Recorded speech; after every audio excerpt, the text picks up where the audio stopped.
What's up? This is EJ Stewart. What if I drop 40 days, 40 nights? One, you can't do it. All you are your words. If there's anything you learned about me, I'm going to keep it 100 with you. Every morning, every night for 40 days. Going to be a long 40 days this year. My skill shot will hold for your city for 40 days, 40 nights. Rest in peace to all my ops. For 40 days. If I can do that, then everything will be okay. You're the guy who can't finish a sandwich. You think you can go 40 days? This isn't normal! Oh, you're wrong, brother. I'm gonna go the distance. Let's go! Let's go is right. What's up? This is EJ Stewart. You are watching 40 Days, 40 Nights, where your boy EJ Stewart does 2 live streams per day. Don't know why my voice cracked there. 2 live streams per day, 1 in the morning, 1 in the evening. We got a great one lined up for you this morning at a little past 8 a.m. We'll be talking about another trade in the NBA. This has been a very active trade, a trade deadline. So much so that guys that were expected to be traded, I forgot about. I forgot about Jonathan Kuminga and his whole situation. We all were focused on Giannis, all these guys that we actually didn't talk about a lot with trades when it comes to like a Jaren Jackson. Like we've been focused on all these other guys, the guys that we kind of been waiting to get traded. You kind of forget about. But Jonathan Kuminga, he gets traded. Him and Buddy Hield, they go to the Hawks. Kristaps Porzingis, he comes back to the Warriors. And it has implications, obviously, both for the Hawks and the Warriors. Also has implications for the rest of the roster because it has implications for Giannis Antetokounmpo, who the Warriors, according to Shams Charania and ESPN, they are not in the Giannis sweepstakes any longer. That this was them essentially pulling out of the Giannis sweepstakes. I saw Brett Siegel said that the Bucks had informed the Warriors that they would not be taking their offer of we don't know how many draft picks, but a ton of first-round draft picks. They have plenty to burn because they have all their picks. They would not be taking their package of multiple draft picks, Draymond Green and Kuminga, for Giannis Antetokounmpo. And now the Warriors are working under the impression that the Bucks will not be trading Giannis anywhere. That is what they think. Will that happen? We still have, about, I know Rob DeRay made fun of my math yesterday, about 7 hours. No, about 7 hours. About 7 hours we'll find out. 3 p.m. is the NBA trade deadline. So that is today, and I'm sure more deals will indeed happen. But as of right now, Warriors out of the race for Giannis. They trade Kuminga to the Hawks. We'll break that down in a little bit. Knicks also win their 8th straight game. They won an absolute barn burner against the Denver Nuggets. I feel like those two teams always play close games, always play competitive games.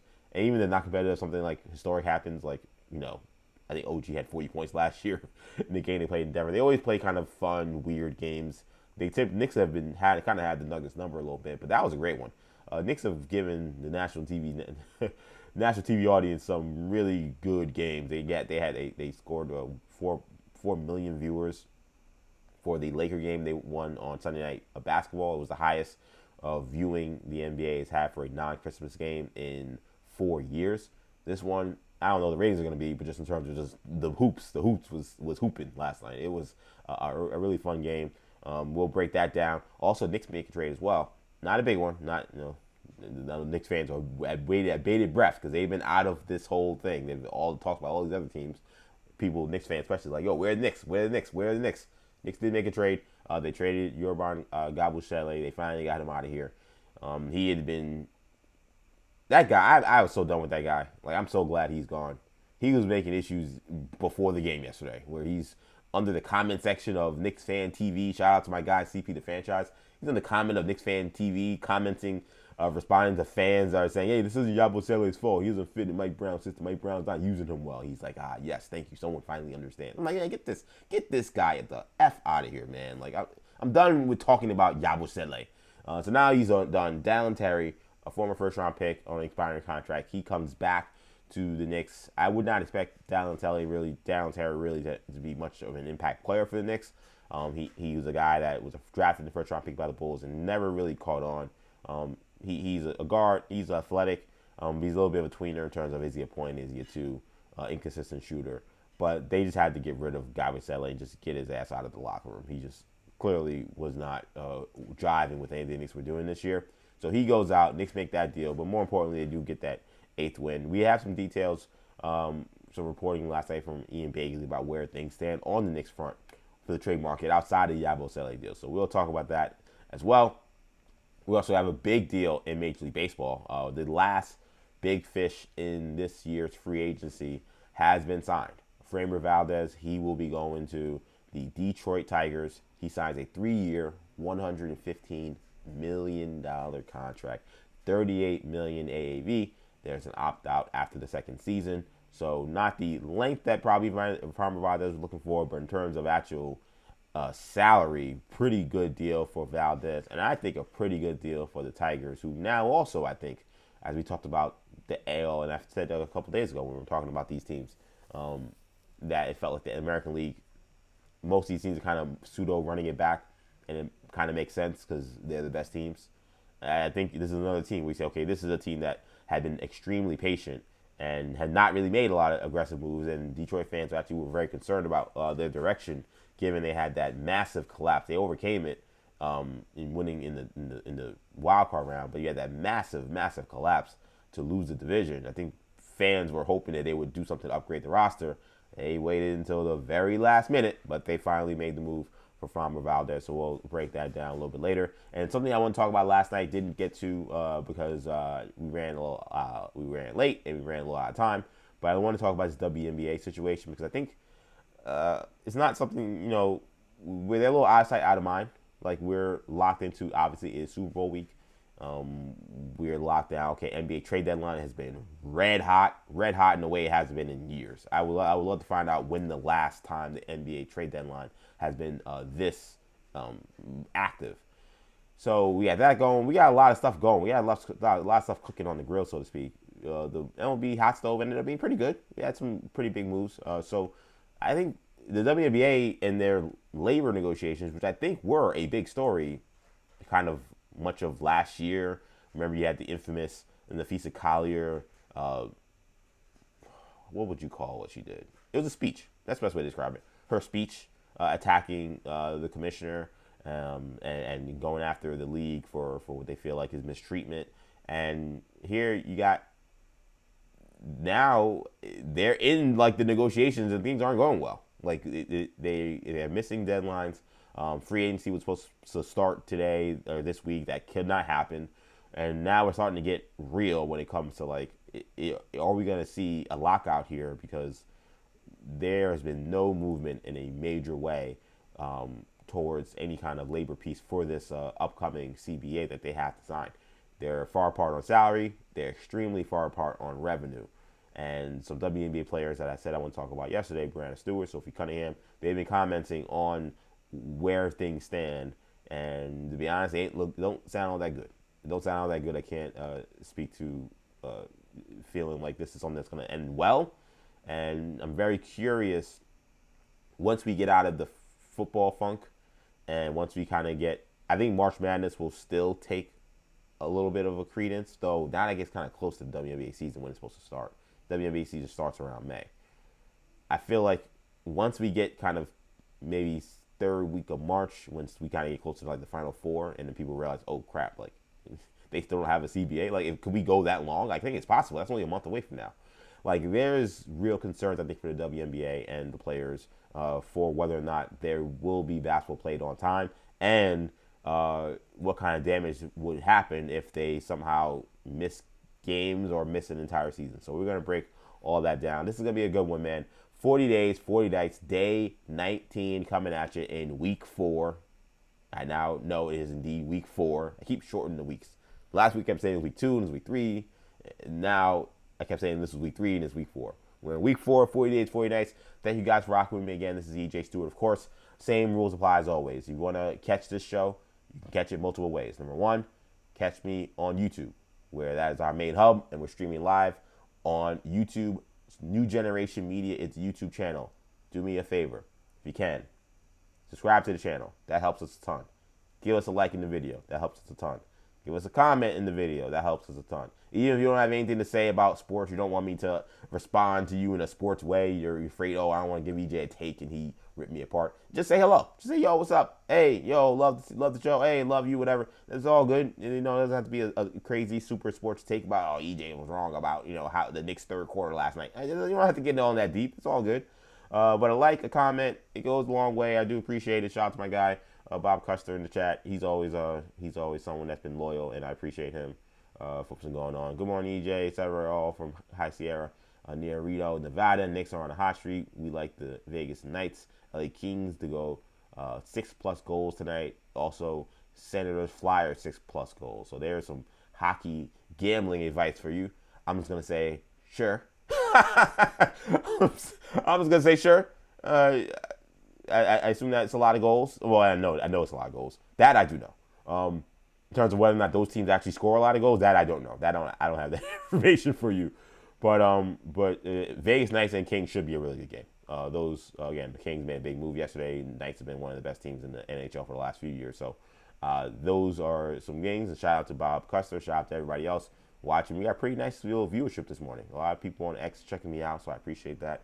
So yeah, YouTube, of course, get in the comment section. Again, X streaming live, EJ_Stewart.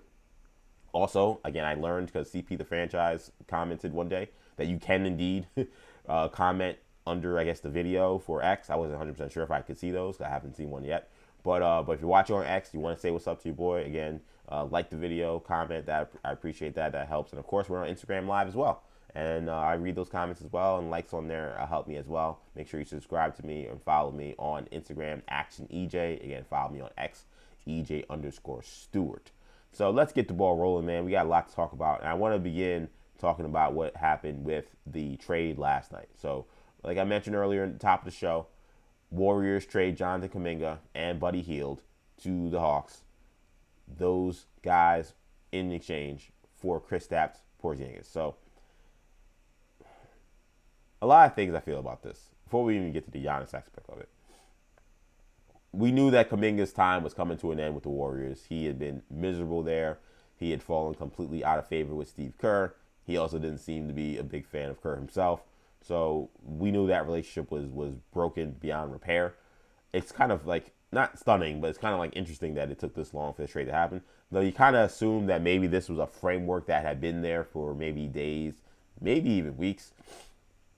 And they just couldn't make a deal because they wanted to see what was going to happen with this Giannis Antetokounmpo situation. So they might have told the Hawks, hey, listen, like, this is a trade. We like it. We'll make the move. But we have a bigger fish out there. You know, if Kristaps Porzingis, if you got a better deal for him and something comes up and you trade him, we'll live with that. But, like, if this long shot trade for Giannis doesn't work, we will come back to this. That very well could have happened. I actually kind of would guess that probably is something to do with why this happened the way it did. But like just on a retrospective on the Kuminga, it's funny to call it a Kuminga era, but you know, he was a top pick, right? Like he was the 5th pick in the draft or whatever he was. And he's being traded for a guy who is suffering from an ailment that randomly saps his energy and does not allow him to perform. This is another disaster class when it comes to how the Warriors have managed young assets and how they have developed those guys. We've now seen it with James Wiseman. We saw it with Jordan Poole, and now Jonathan Kuminga is the next guy. And when we wonder why there is concern about where the Warriors will be in the post-Steph Curry era, we heard all this conversation, and the Warriors, they embraced the conversation. In some ways, that there may be a little arrogance in terms of how they spoke about, this 2.0 version of the Warriors is going to be so good, and we're going to keep this dynasty going, and we're going to keep things moving. And all of those guys that were supposed to be a part of that story are all gone. Brandon Porzingis is now the only guy that is left as a part of that group. And I guess maybe Moses Moody. But then you look at those guys. I mean, those guys look like future all-stars. I don't know about that. So I think that it does speak to what has been an organizational failure from that standpoint. And so what they were trying to do was challenging, to be fair to them. It's challenging to bring on young players and when you're a team that's perennially trying to compete for championships and get those young players to get up to speed in terms of what it takes to win a title. The Warriors play system basketball in the most system way, And it does require young players to kind of pick it up kind of quickly. And if you're not picking it up, you become a strong liability, both on the offensive or defensive side of the ball. But Wiseman aside, because his NBA career did not work out, it feels like Jordan Poole, who actually had success in their system for a little bit, and then, of course, Kuminga, who also has shown flashes, it felt like those guys at the very least had some talent. It felt like those guys should have been guys that should have been able to stick around. Hell, they expected Poole to still be there. They signed them to a massive contract to keep him around, and because of Draymond Green's antics, they couldn't keep him around. And then him as a player also, he seemed to not be able to recover from all that happened to him. So, I think that the Warriors and how they bungled Kuminga's development is going to have lasting impacts. Because now, again, they're trading for Kuminga, Porzingis. The wording out of the Warriors, the messaging out of the Warriors, at least for this standpoint, in terms of the reporting you're seeing, is, they really are hopeful that Porzingis will be someone that could allow them to make a strong playoff push. Good luck with all that.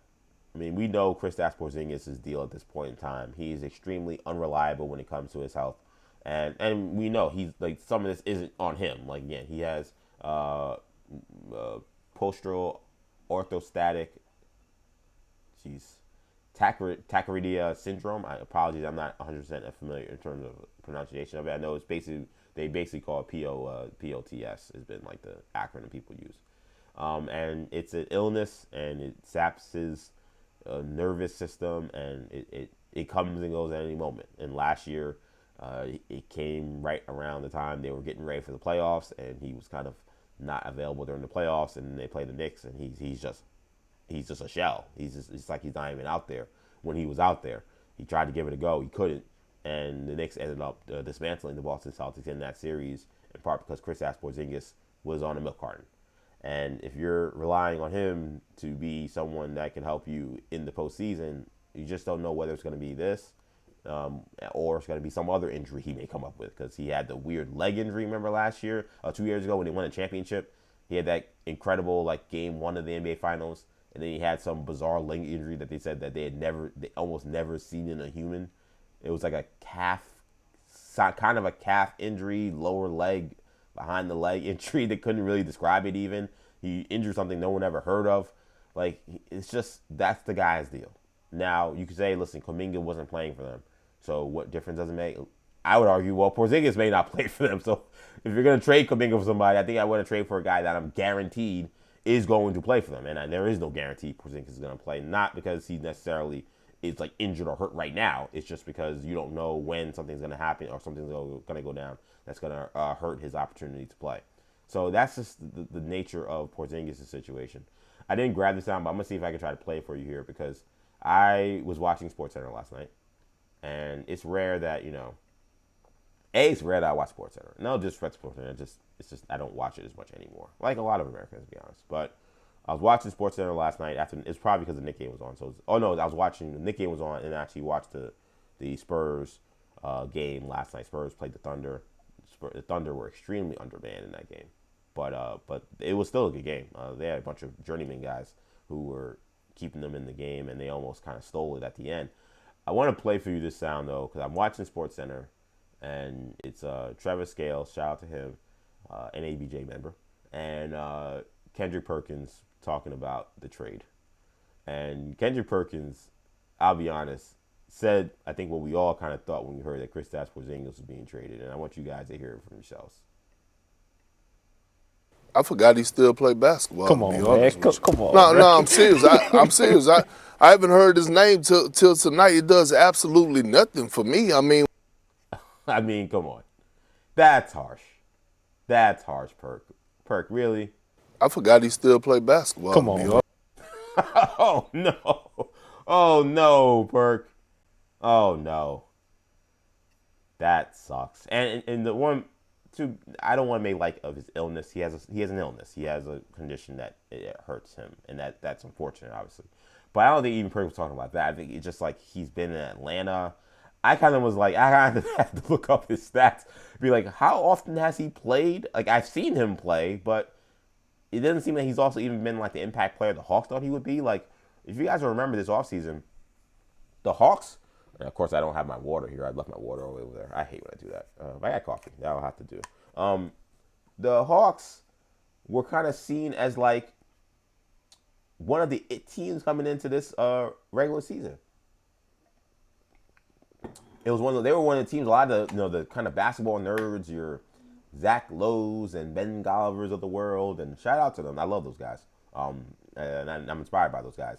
But they would call themselves basketball nerds. I'm not like being facetious by that.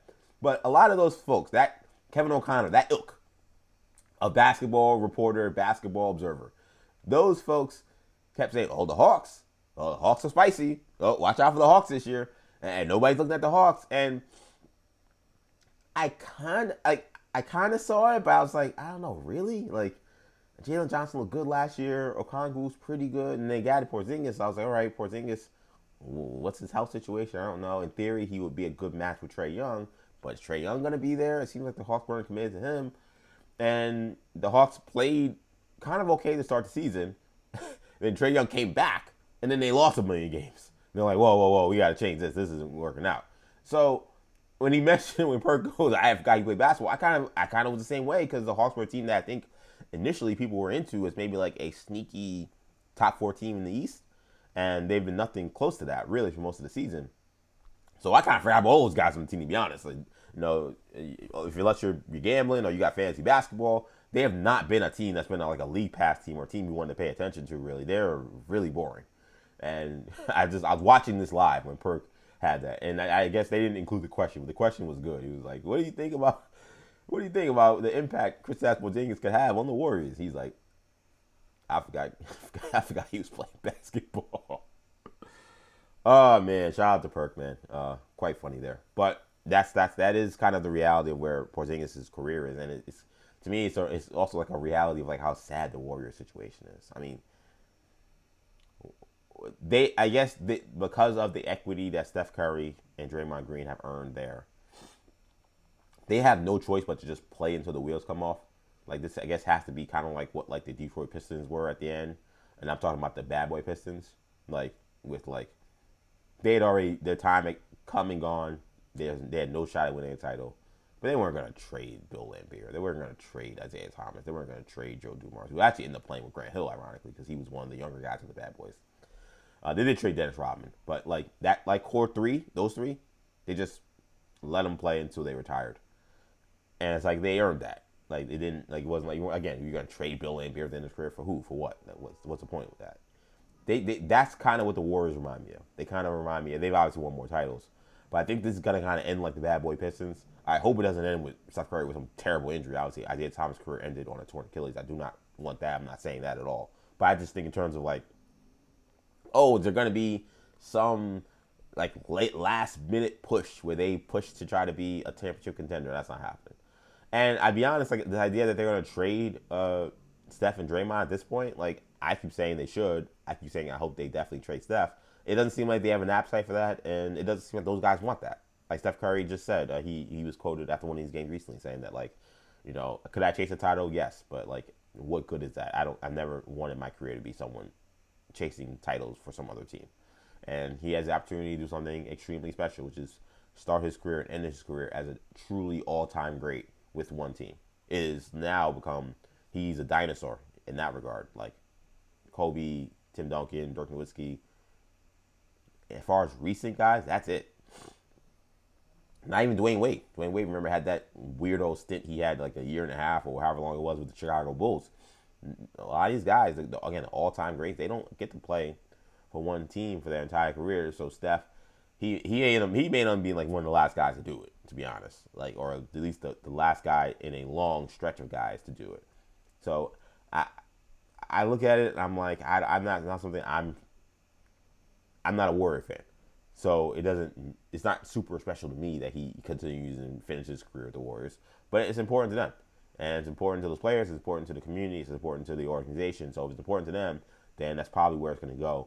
But I don't have much faith for the Warriors and Porzingis and this being, well, now the Warriors, maybe they make a run in the playoffs. I think they're still getting their heads cracked by whoever they play in the first round if they get to the playoffs. On the Kuminga side, let's go into the Hawks. Because that is the more important, I think that is the actually bigger thing in terms of like impact, in terms of where this is going. I actually am curious what Kuminga is playing for the Hawks. Now, he's playing for a coach in Quinn Snyder, who in many ways I think is similar to Steve Kerr. Now, this is not going to be, it's going to be isolation Jonathan Kuminga show. Like, they play team basketball, they play system ball, they are very much a ball movement kind of team. So I'm hoping that Kuminga is still willing to be open to playing that style of play and knowing that it can't just be the Kuminga show. And if he is, it could be a good fit because the Hawks got a really good team. They got a 4-man in Jalen Johnson, who's a triple-double threat every time he steps on the floor and looks like a truly rising star in this league. They have some guards that I think that they are hopeful can pop. Dyson Daniels would be nice if he could hit 3 at some point. He's shooting like 10% from the three-point line this year, but he's an excellent defender, and now he's got the ball in his hands, and he seems to be more comfortable playing point. So they got some pieces, and now what they've been missing to me was a secondary scorer next to Kuminga. Next to Johnson, right? They had Okongwu's been pretty good this year. He's a good player, but obviously he's a 5-man and he's not a shot creator, so it requires someone else getting the ball. So they needed someone else to be a shot creator. So in theory, there should be plenty of opportunity for Kuminga to thrive playing for the Hawks. Now it's going to be up to, can he fit in their system? Can he fit with the rest of their players? He's not a great three-point shooter. That's probably the one thing I say in terms of fit. I wonder what happens with the team. You got Nickeil Alexander-Walker, who has had a phenomenal season this year. But otherwise, it's Ricochet, it's Dyson Daniels, it's Jalen Johnson, and Okongwu. Kuminga, I assume he comes in. I would think he steps into the starting lineup immediately over Ricochet. Ricochet kind of been disappointing this year. He was number 1 pick last year. I thought he had a sneaky, pretty decent first year as a rookie. And then again, there was a lot of excitement and hope for what the second year is going to be for the entire Hawks team, in part because of Zachary Ricochet from France. And I'm looking at his stats now, 11 points, 3 rebounds, 46%. That's kind of what he did last year. It's kind of the same thing. He's really not much of a jump. He is only 20 years old, so you hope that maybe he continues to develop. He'll be 21 in April. But Kuminga a little older, probably a little more developed. I wonder if Kuminga steps into that spot. So I'm curious, man. Kuminga's a guy who has shown that he has scoring ability, and it's ironic he's going to the Hawks. I've made the joke that Kuminga is the Michael Jordan of Cam Reddish's. Like, he's this guy that like everyone's convinced that it's the team that's been the problem, and that if he goes to any other team, like he's gonna be like a 25-point scorer because he shows flashes of that. And it's not to say that it can't happen, but like I just remember that story about Cam Reddish. It was like, oh, Cam Reddish is done wrong by the Hawks, and all it's the Cam Reddish. I'm like, I don't know. The Hawks didn't have a lot of good players. Like, he should have been able to play over Danilo Gallinari, who I love Gallinari, but that was towards the end of his career. He should have been able to play over, even DeAndre Hunter in theory. I know that guy was drafted ahead of him, but you think if he's supposed to be so great, like, these are guys he should have been able to beat out. They had a lot of guys in that roster. John Collins, like, these are guys he should have been able to play over in theory. But it was all everyone else's fault, not Cam Reddish's fault. And Kuminga has kind of reminded me of that. Like, he went to a team and didn't go well. And yeah, the team does deserve blame, just like the Hawks deserve blame. But it also feels like Kuminga is not doing everything he needs to do as well. And it's like, the team just doesn't get it and it's all their fault. I'm like, once he goes to another team, he's going to be a superstar. I'm like, I hope so. I hope so. And the NBA, it's one of those places where if you're a dog and you're a star, it's rare that they won't play you and then you go somewhere else and you become a superstar. The examples of that are extremely small. Like T-Mac was playing for the Raptors when he went to the Magic. Like T-Mac, Jermaine O'Neal, and I'm talking these are guys 20 years ago. These are 25 years ago. By the way, on Jermaine O'Neal, just a short aside, I cannot believe there's a Jermaine O'Neal Jr. playing in college basketball. By the way, if you don't know, I hope you know. Now you know. There's a Jermaine O'Neal Jr. playing for SMU. I'm watching SMU. Who were they playing? They was playing somebody good. Maybe, I don't think it was Carolina. It was someone else it was someone in the ACC. I forgot who they were playing over the weekend, but I was watching a little bit of the game, and I hear Jermaine O'Neal Jr. goes up with the dunk. I'm like, excuse me, Jermaine, the Jermaine O'Neal, the guy who was, I think, still the youngest player to ever play in the NBA at 17 years old and get be drafted in the NBA at 17 years old. The guy who used to play for the Indiana Pacers, who's an MVP candidate. The guy that knocked out some dude with a sliding punch during the Malice at the Palace. That Jermaine O'Neal? Yes. He now has a son, Jermaine O'Neal Jr., who's playing for SMU, who looked pretty good from what I saw. He was making an impact in the game. But yeah, I was like, I watched it. I was like, wow, I'm old. I can't believe Jermaine O'Neal Jr. is playing college basketball. That Jermaine O'Neal has a son old enough to be playing college basketball. Because I know, yes, he played a while ago. He retired a while ago, but he was a very young player. He's essentially whatever Kobe's age would have been, RIP to Kobe. He's like that age. Could not believe that I was watching Jermaine O'Neal Jr. playing college basketball. I was like, man, that sucks. Great for him. Great for the O'Neal family. It sucks for me, selfishly, being like, I'm an old fart. But yeah, the example of these guys that, they went to a team that didn't give them a chance, and then they went somewhere else and they became a superstar. That they don't really exist. So I wish Kuminga the best, and I do think he's an intriguing prospect because he does have a lot of talent. So he's someone I'm interested in. Can he pop with the Atlanta Hawks? It's not the perfect fit, but it's a team that there should be no one in theory that's obviously blocking him from getting playing time and playing consistently. He shouldn't be buried on the rotation with this team. So there's no reason why he can't why he shouldn't be able to make an impact there. I know I'm on camera, but Dre, can you pass me my water? And then you just walked in. It's right there. Thank you. Shout out to Andrea helping me out here, giving me my water. There you go. I always leave my water, like I'm getting ready, I'm moving fast, and I leave my water at different spots, and then I sit down, and I think I have everything. I'm like, damn it, I don't have my water. So I got lucky that Andrea walked in. Love you. So yeah, so the Kuminga stuff is interesting. Again, on the Giannis aspect of it, just real quick before we get to the Knicks. So that means that the Giannis Antetokounmpo sweepstakes is over for the Warriors. They're pulling out. This trade ends their pursuit of Giannis Antetokounmpo, and what was explained by Shams Charania last night when I watched that episode of SportsCenter where Perk said he forgot that Kristaps Porzingis played basketball was that they because this trade did not happen, that means Draymond Green stays. That means everybody else in the roster likely stays unless there's some ancillary move that maybe isn't being talked about yet. But that ends the pursuit, and the bigger part of this was that the Warriors are working under the impression that they don't believe the Bucks are going to trade Giannis Antetokounmpo anywhere. That any deal that may happen would happen in the offseason, which is probably is good for every. Honestly, it's good for every team, unless you're like. I think the team is probably least excited about that of the teams that were in this mix was probably the T-Wolves, because it seemed like they were the one that was being most aggressive to make this thing happen. Now we still have hours to go, and that's just one team's perspective. It doesn't mean that this is going to be the reality for a lot of these other teams. But you had Ian Begley yesterday saying the Knicks are definitely on the outside looking in when it comes to Giannis Antetokounmpo.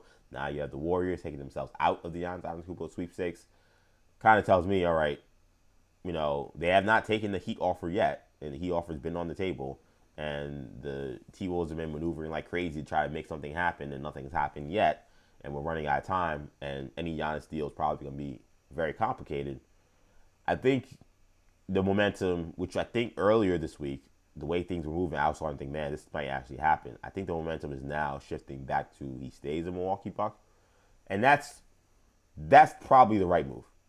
It's going to cost Giannis some money because that supermax that he's looking for, he won't get from his new team if he's traded by sometime in the offseason. Now, he can still sign an extension and he could still make a lot of money, but it's not going to be the supermax that he wanted. And to be honest, those teams, like we talked about with my guy Tommy Beer, they're probably like, oh no, we can't sign you to $70 million a year. Oh well, I'm sorry. It's just out of our hands. Like I'm pretty sure those teams are actually pretty thrilled, potentially, if he doesn't get traded, that they can say, okay, we don't have to come to that uncomfortable position of signing him to a record-breaking deal that for a guy who's aging. And Giannis himself, he did a one-on-one interview with the Athletic yesterday where he spoke on a phone interview with their Bucks beat reporter. Well, he said he knows his time is running out in terms of his prime. He said, realistically, the rest of my prime is probably 36. From now, he's 31, going to be 32, to about 36. And he said, Steph Curry's 38, LeBron's 41. He said, that's generous. He was very honest about that aspect of it, is that, if the Bucks were a good team and they showed that they could compete on a championship level, then he would want to stay in Milwaukee Bucks. He says, my mom lives literally, footsteps away from my house. This is where my kids grew up or are growing up. They're still very young. My kids all have their passport. They all say Milwaukee, Wisconsin. This is the only American city I know. There's no reason for me to want to leave other than, are we going to be able to win? Like, he's like, we're playing. It's like he's like, it's been a long time since I've suffered this amount of losing, and us playing on a night to night basis, playing so poorly. And he said it's difficult on him. He said, you could look at my face on the bench, look at my face during these games. I can't even hide it in terms of how much I can't stand how we're playing right now. And it's not going to get better. It's not going to get better. So that's just the reality of his situation, which is why I think he wants to leave. I think he also wants to get paid by a team that he feels comfortable can win on a consistent level. But if you're the Bucks, again, Jaden McDaniels and multiple draft picks that the T-Wolves are feverishly trying to find, is that move the needle that much for you? I don't know. Again, the Heat, how much you like Tyler Hero. He's a former All-Star. He's from Milwaukee. But the Heat only have 2 first-round picks to kind of put into a trade like that. The Knicks have no first-round picks right now, and they don't seem to have an appetite to be bringing in 3 or 4 teams to try to make a deal happen. So I think, as of today, I think you have to sit here right now. And the great thing about this is we'll do a show later, and we'll know, sure enough, whether or not this trade happened. I think you have to say here it's probably unlikely that a Giannis Antetokounmpo trade does happen at this point in time. The Warriors backing out. Let's get into the chat here. We got my guy Bob Custer asking, EJ, you still having your esteemed guest today? Yes. That's later today, though. Not day 19. That'll be night 19. So I'm really excited. I mentioned earlier, and I'll announce it on X and social media as well. We'll have Bart Winkler from the Bart Winkler Show and Carlos Ortiz, his former executive producer, now weekend producer with Westwood One Sports. Those guys will be with me, paired up together, reunited on 48 and 40 nights, night 19. Really excited to talk to those guys for a couple of reasons. Number one, they're just good dudes. Like I said yesterday, like I missed the entire Infinity Sports Network team, and because we work different hours, it's hard to keep contact with everybody. But we all, I think, had the camaraderie of that. We were all a team trying to put together the best damn radio station we possibly could, and I think we did a damn good job of that. But we've all crossed paths in many different ways. Like if you are a producer that's full time, you've probably worked with almost all of the hosts that we had, right? And I worked with Bart Winkler on the weekends quite often when I was starting out at Infinity Sports Network and Odyssey. So I got to work with Bart. He's the man. He was actually also one of the people that really I appreciated, because he would get me on the mic on those weekend shows and not be afraid to ask me questions and talk about stuff. Love poking fun at my Knicks. I think as a small market sports fan and seeing the Knicks and their ups and downs, Tibbs stuff, random stuff, I think he enjoyed kind of poking fun at that as a Bucks fan who was watching them compete for titles and stuff. And we had a great back and forth. So so number one, I just love them. They're both good guys. Carlos, I've told the story. We'll probably tell the story a bunch today because it's just the reality of any time I have a conversation with Carlos, that he was the guy that essentially saved me when I tore my patella tendon. And if you guys don't know that story, I don't know how. It's part of like a foundational story at this point in time. I haven't told about it too much, I don't think, but I've mentioned it before. I tore my patella tendon playing kickball at Deion Dawson's charity kickball event in New Jersey, and it was horrible. It's just a hard. I don't know. I've had other bad injuries. I've dislocated my shoulder 3 or 4 times. I've had torn labrum in my shoulder. Those are the 2 major ones I've had. But the patella tendon, I definitely would not recommend. 0 out of 5 stars. Do not tear your patella tendon if you can avoid it. So I tore my patella tendon. It was tough, but thankfully, and I don't drive. I actually drove to the show or to the event with Carlos, because Carlos lives kind of not that far from me in Queens. So I drove with him, and the plan was for me to actually not go back. I was actually supposed to hang out with some friends. I have friends who live in Jersey, and I got injured, and I realized it was serious. This was not let me go to my friend's house and still hang out. Like this was, no, you got to go to like the hospital probably. And thankfully, number one, Carlos's wife was there, Daisy. She was phenomenal. She is a nurse, so she was able to stabilize my leg, like wrap my leg with whatever they had, which was desperately needed because my leg was just dangling. It was like couldn't put the pressure, couldn't move it, couldn't do anything. So his wife was able to stabilize my leg, and Carlos, even though he had plans to do whatever, I think they still play kickball like after my injury. He was like, I'm just gonna take you now. We'll take you right to Queens. I told my fiance, hey, I got injured bad. We gotta go to the hospital. So he was able to drive me to my fiance and got me into his car with the help of some of my friends. Then drove me all the way back into Queens, traffic and all. We were talking about Young Jeezy. We were listening to Young Jeezy tracks. It was just a random drive, but we had a lot of fun and got me to my fiance, who then took me to the hospital. So I'm always going to be indebted to Carlos because of that. He's the man. And then beyond that, he also is just my friend. I've always loved Carlos, but that he really stepped up in a major way, and I really appreciate him for it. And he's also super talented. So I love both of these guys. Number one, number two, they're both guys that I think will be fun to talk to today because of what today means.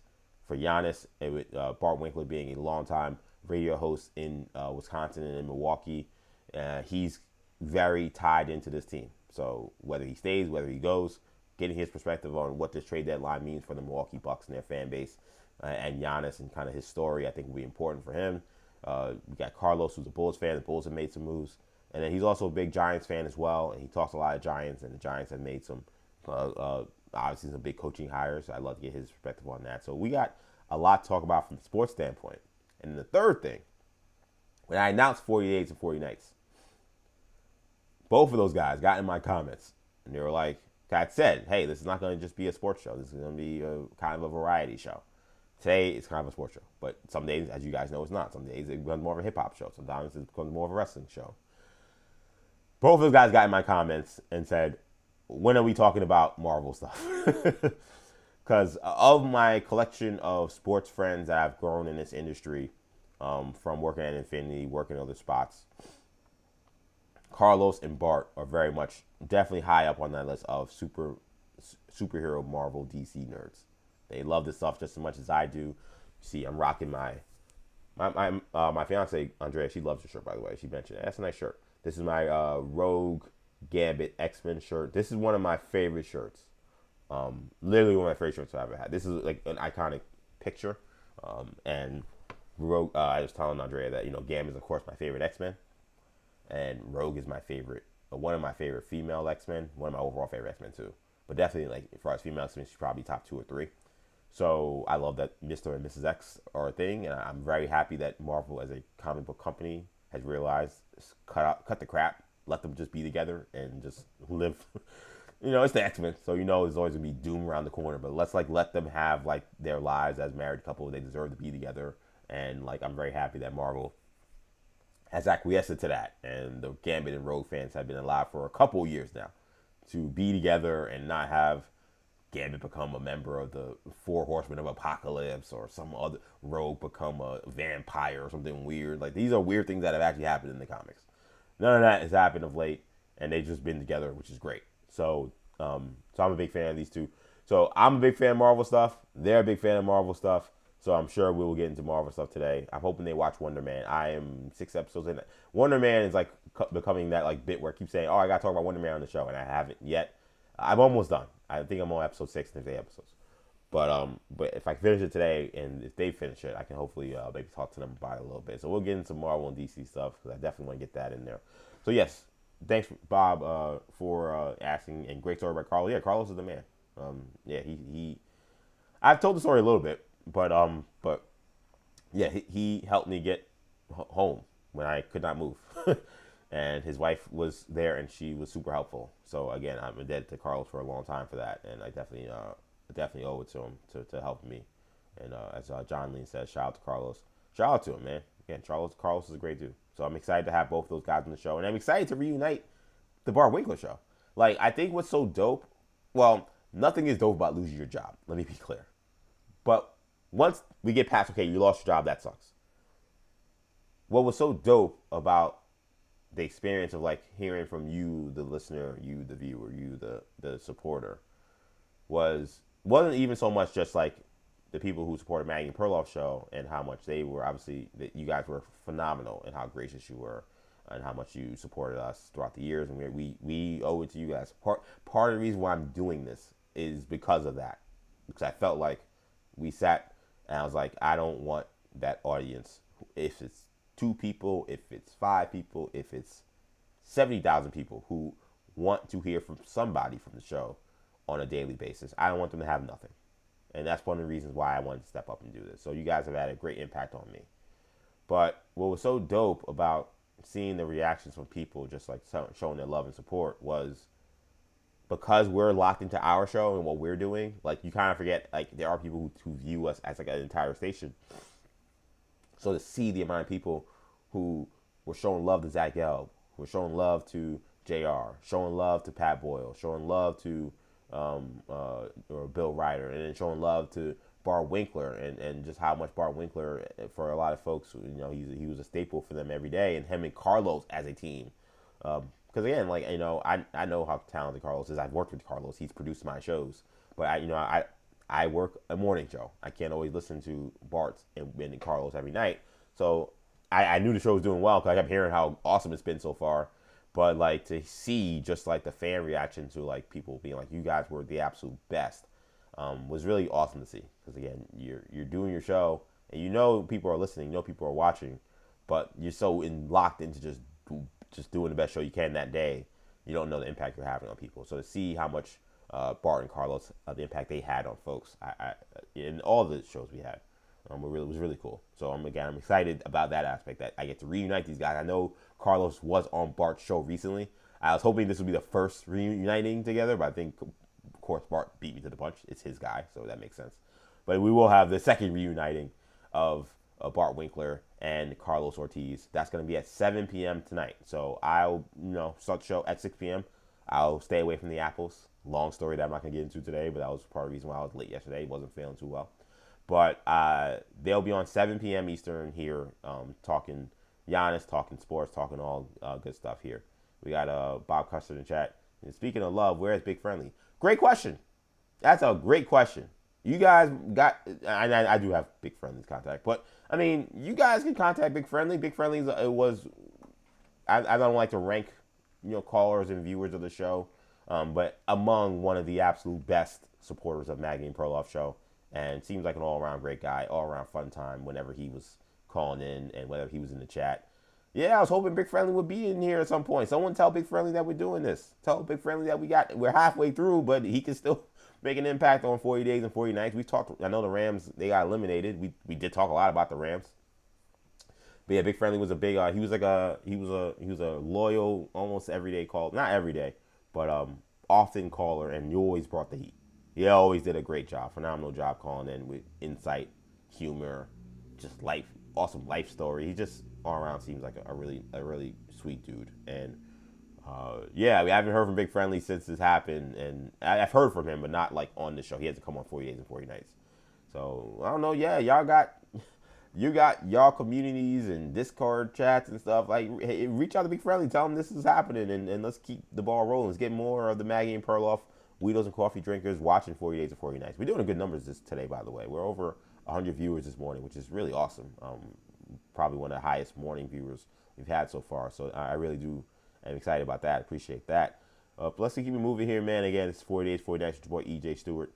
Be sure to subscribe on YouTube, New Generation Media. Make sure you follow me on X, EJ_Stewart, and make sure you follow me on Instagram, ActionEJ. We are streaming live on all of those platforms. So make sure you follow us there. Let's move on, man. Knicks get a big win. They win their 8th straight, defeating the Denver Nuggets in double overtime. Jalen Brunson scores 42 points in this game. The Knicks, now a team that, I mean, when we started this thing, we started 40 Days and 40 Nights, it was looking bleak. I mean, I was yelling like a maniac here, saying that Mike Brown was failing the team and that they should trade Karl-Anthony Towns. I mean, it was really, it looked terrible. And it's kind of inexplicable why they looked so bad during that part of the season. We've heard some things about why that could be. Karl-Anthony Towns harboring hard feelings about what happened in the offseason when he was dangled in trade conversations, for Giannis Antetokounmpo and whatever else may have been happening behind the scenes. Mikal Bridges saying I wasn't coachable. And so who knows what was going on, but they were playing just miserable basketball during that stretch. And they've completely turned around. It almost seemed like basically however bad they were playing, they've almost kind of erased the beginning of January by going on this 8-game win streak that will continue to be an interesting spot for them because this is a very important stretch before they get to the All-Star break. So you beat the Nuggets last night. You got Detroit coming up on Friday night on Prime on the road. That's a huge game. Last time they played Detroit absolutely manhandled them. And it kind of, to me, was the true, stamp that, things are not going right for the Knicks. Like, things are very wrong at this point in time. And then it didn't get better. They won the next game, but then they ended up losing then, 5 of their next 6 games to complete this disastrous start to the beginning of the year. So they owe a receipt to the Detroit Pistons, who went out and just straight up manhandled them last month. They're going back to Detroit. Again, this is a team that they had a very competitive playoff series with last year. So this is going to be a high-profile game on Friday night. But to get that win last night, by the way, the refs, do you have no shame? Do you have no shame? What? That call they made at the end of this game, if you did not see on the highlights or anywhere, the game, it was a phenomenal game. Again, back and forth. This was, I know Perk said this might have been the best game of the year so far. And it's fair to say. It was, again, the Nuggets and Knicks always play these kind of very close, very competitive games. Their styles make fights matchup. If they ever found their way into an NBA championship, I've actually picked Nuggets Knicks for NBA Finals a couple of years now. I think 2 out of the last 3 years. I think that was my finals prediction. I think it would be a phenomenal series, and you're seeing the previews of it today, or yesterday rather. But the refs made a call on the last shot by Jamal Murray that was off. He had an opportunity to win the game on a 3-pointer, and they called a away from the play foul on a box out by Mikal Bridges with 0.3 seconds left. And I see there's been a lot of gambling chat in there, and there's been a lot of conversations about games being fixed and stuff, which I'm not going to sit here and tell you games are fixed, but you see stuff like that, and it makes you wonder, what is going on? How do you make a call away from the basket on a missed shot that was basically an air ball, where Christian Brown, he's running after the ball, but even if he gets the ball, he probably can't get a shot up. He got fouled at 0.3 seconds. There's a rebound that bounced. It wasn't it was right by him. He was running to the ball. He's probably at least 7 to 8 feet, maybe even more, away from the ball, and they called this a foul. It was horrendous. I mean, it almost ruined the game. It allowed there to be an overtime, and then there was a double overtime. But Knicks, in many ways, probably felt like they won this game twice, which is what Jay Bilas said at the end of this game, because they made the stop to beat the Nuggets, and then they had this foul that got blown after the buzzer expired. They put 0.3 seconds on the clock so Brown could make field goals to send it into overtime, free throws rather, send it into overtime, and then Knicks had to go then win again. But they did it on the heroics of Jalen Brunson, man. He is what he is. They have said he is. He is the leader. He's the captain. He is the clutch performer of the year from last year, and I'm sure he'll be up there for that award again because he was absolutely money down the stretch yet again.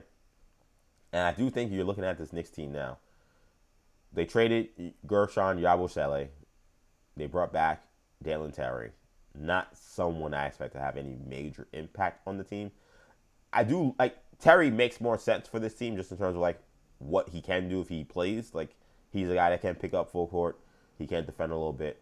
So you bring him in there if you're short on some guards and you need somebody to go out there and guard somebody. I feel like he can probably spell you some minutes if you're in a pinch.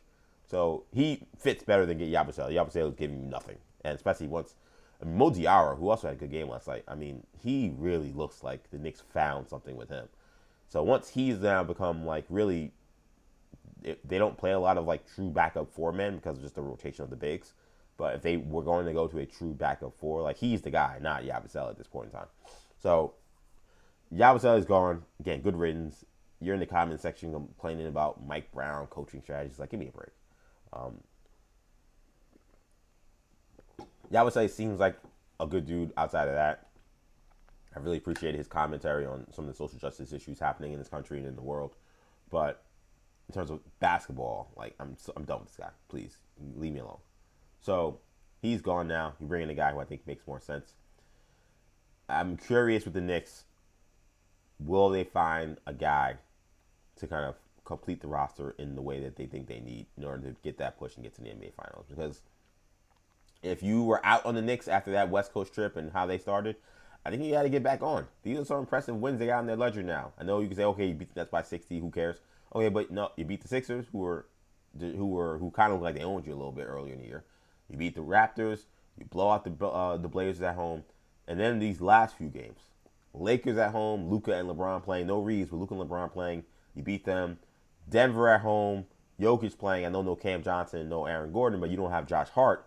Josh Hart, this is the kind of game you think Josh Hart you're going to need, right? This is going to be a close game. This is going to be a loose ball kind of game. And the Knicks were able to get some of those loose balls and play kind of a scrappy kind of game and get with the Nuggets. That also had a lot of great shot making. The score was 134, 127.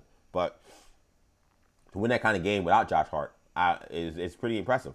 Karl-Anthony Towns got bloodied up in this game. He took a shot to the head, and he said he joked that he looked like somebody who had fought Shakur Stevenson.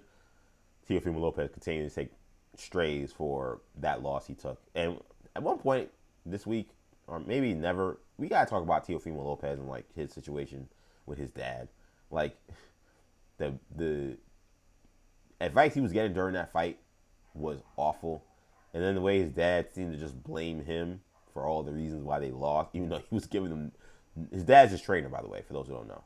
Teofimo Lopez was a former junior welterweight champion. He lost to Shakur Stevenson during a boxing match over the weekend, championship fight. Pretty high-profile fight. Not super high-profile like Canelo versus Terrence Crawford. That was a mega fight, right? Or some of these Jake Paul nonsense craps that we've been talking about. But if you're a boxing fan, this was definitely one of the biggest fights of the year. He lost decisively. This was a fight that everybody thought would be really close. It actually was one of, like, I don't know who the underdog was. I didn't see the betting lines on it, but you could have made a case that Lopez as a champ was the favorite in this fight even, and it was ugly. He could not touch Shakur, and Shakur is not a knockout guy, but at the end of the fight, it was very clear looking at Teofimo's face who won. He was getting peppered all night. So we got to talk at some point about, like, just his dad, and his dad's a trainer. At one point, he's just yelling at him. He's like, yo, you got to hit him, man. And it's like, you're a professional boxing trainer for someone who's a world champion, and your advice to him, forget that you're his son. Just think of him as just a boxing trainer. Think about, like, the great trainers of all time, right? Your Dundees, your Cuscamados, your Freddie Roaches, your Floyd Mayweather Seniors, your Roger Wade. Like, think about what you hear in the corner when Teddy Atlas. Think about those things you hear in the corner about how they try to get their fighters to make the right steps, make the right moves. Now Bo Mack for Terrence Crawford, the how technical they are. Hey, you gotta move your feet this way. Hey, when he goes and slips, make sure you watch the jab. Like, all these, he's just yelling, "Where's your power? What happened to your power? What, you gotta hit him, bro." I'm like, how are you a boxing trainer? I actually think I could have sat on that stool and given Teofimo Lopez better advice in terms of how to get back into that fight. Would he have won? Probably not. It seemed like he was overmatched. But he got no help from his trainer, who was also his dad. Who then after the fight, like, he's getting checked by the doctors. His dad's nowhere near him. His dad's doing interviews saying, "Oh, yeah, my son, I don't know what happened to him. That wasn't my son in there. I don't know what he was doing. He wasn't listening to anything I was saying." Well, you were saying hit him, and where's your power? You weren't telling him anything. So anyway, that's a whole aside. But it was a kind of a funny line from Cat during the game. He's like, "Yeah, it looked like I just fought Shakur Stevenson," because he was pretty badly bloodied up. His jersey was all bloodied up. It was crazy. But, Cat is really, what I've appreciated about him is, again, the offense is slowly coming along. He had a couple of threes that he took that just rimmed in and out. He's getting there. He's getting close. You kind of wonder if maybe he's due for a breakout game at some point, because he's doing the other things that you need him to do.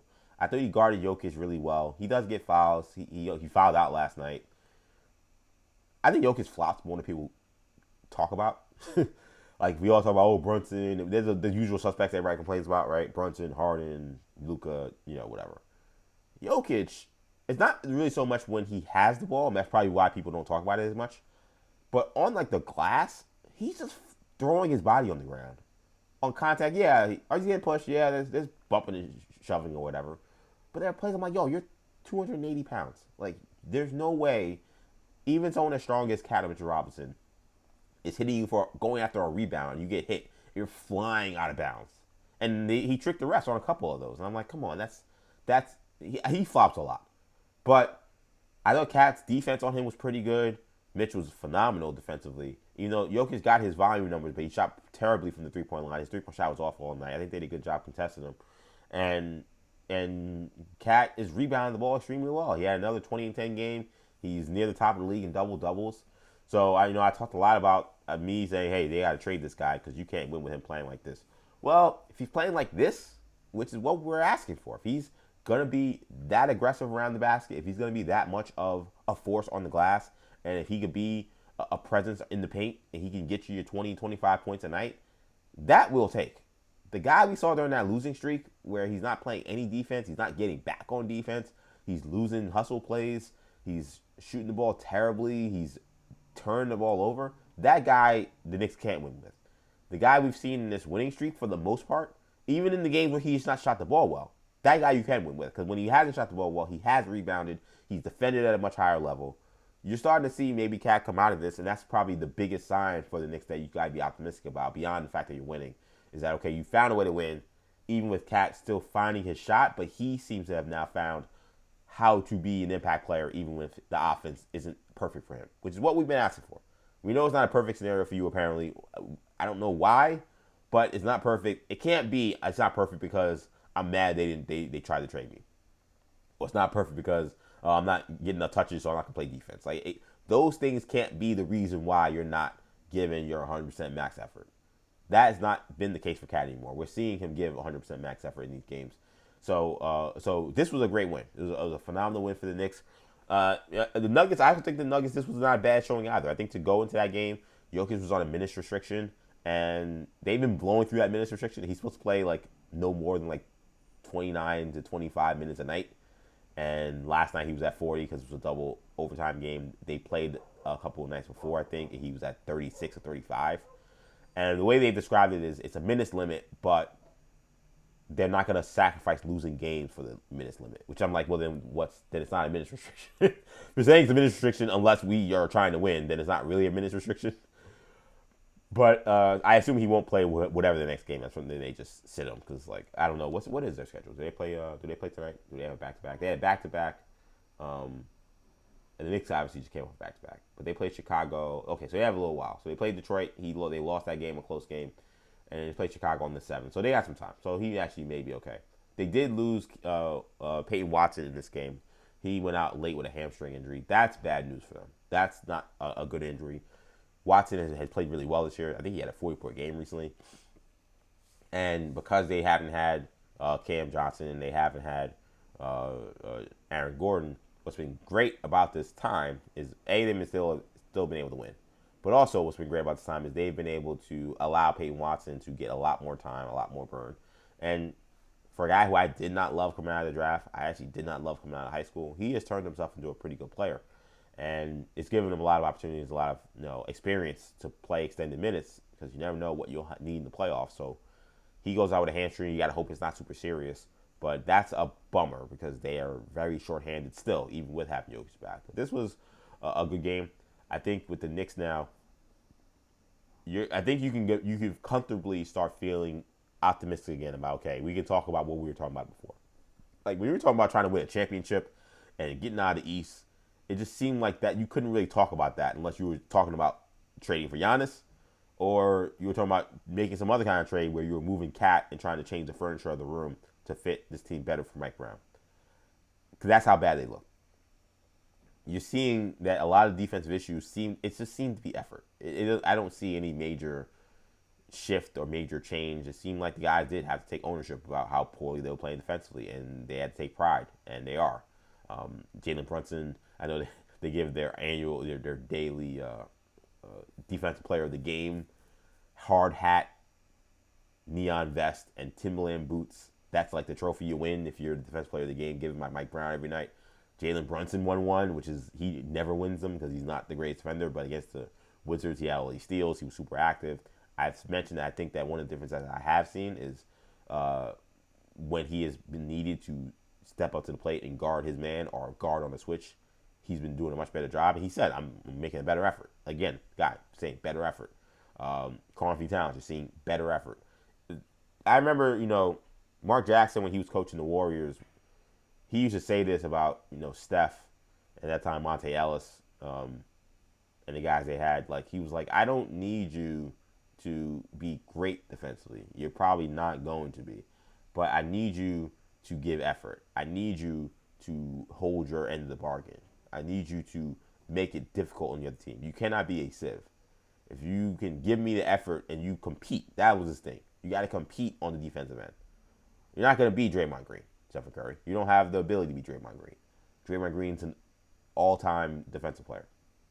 But you're athletic enough and good enough where if you compete on that level and compete on that end, we can still be a good team, which is Steph Curry took ownership of that. And Steve Kerr has said a lot of the same things, that we need Steph to compete on the defensive side of the ball. We're not asking him to be a stopper, but we can't allow teams to just target him and score at will.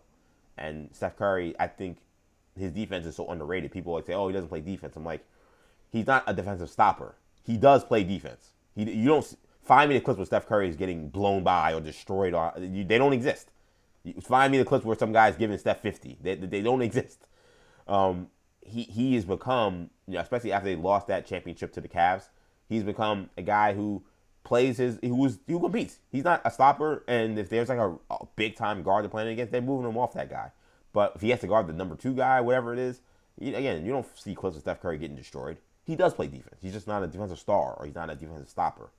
That's what I think for Jalen Brunson. And I think I've said that a bunch. We've been getting on Cat about it, and deservedly so.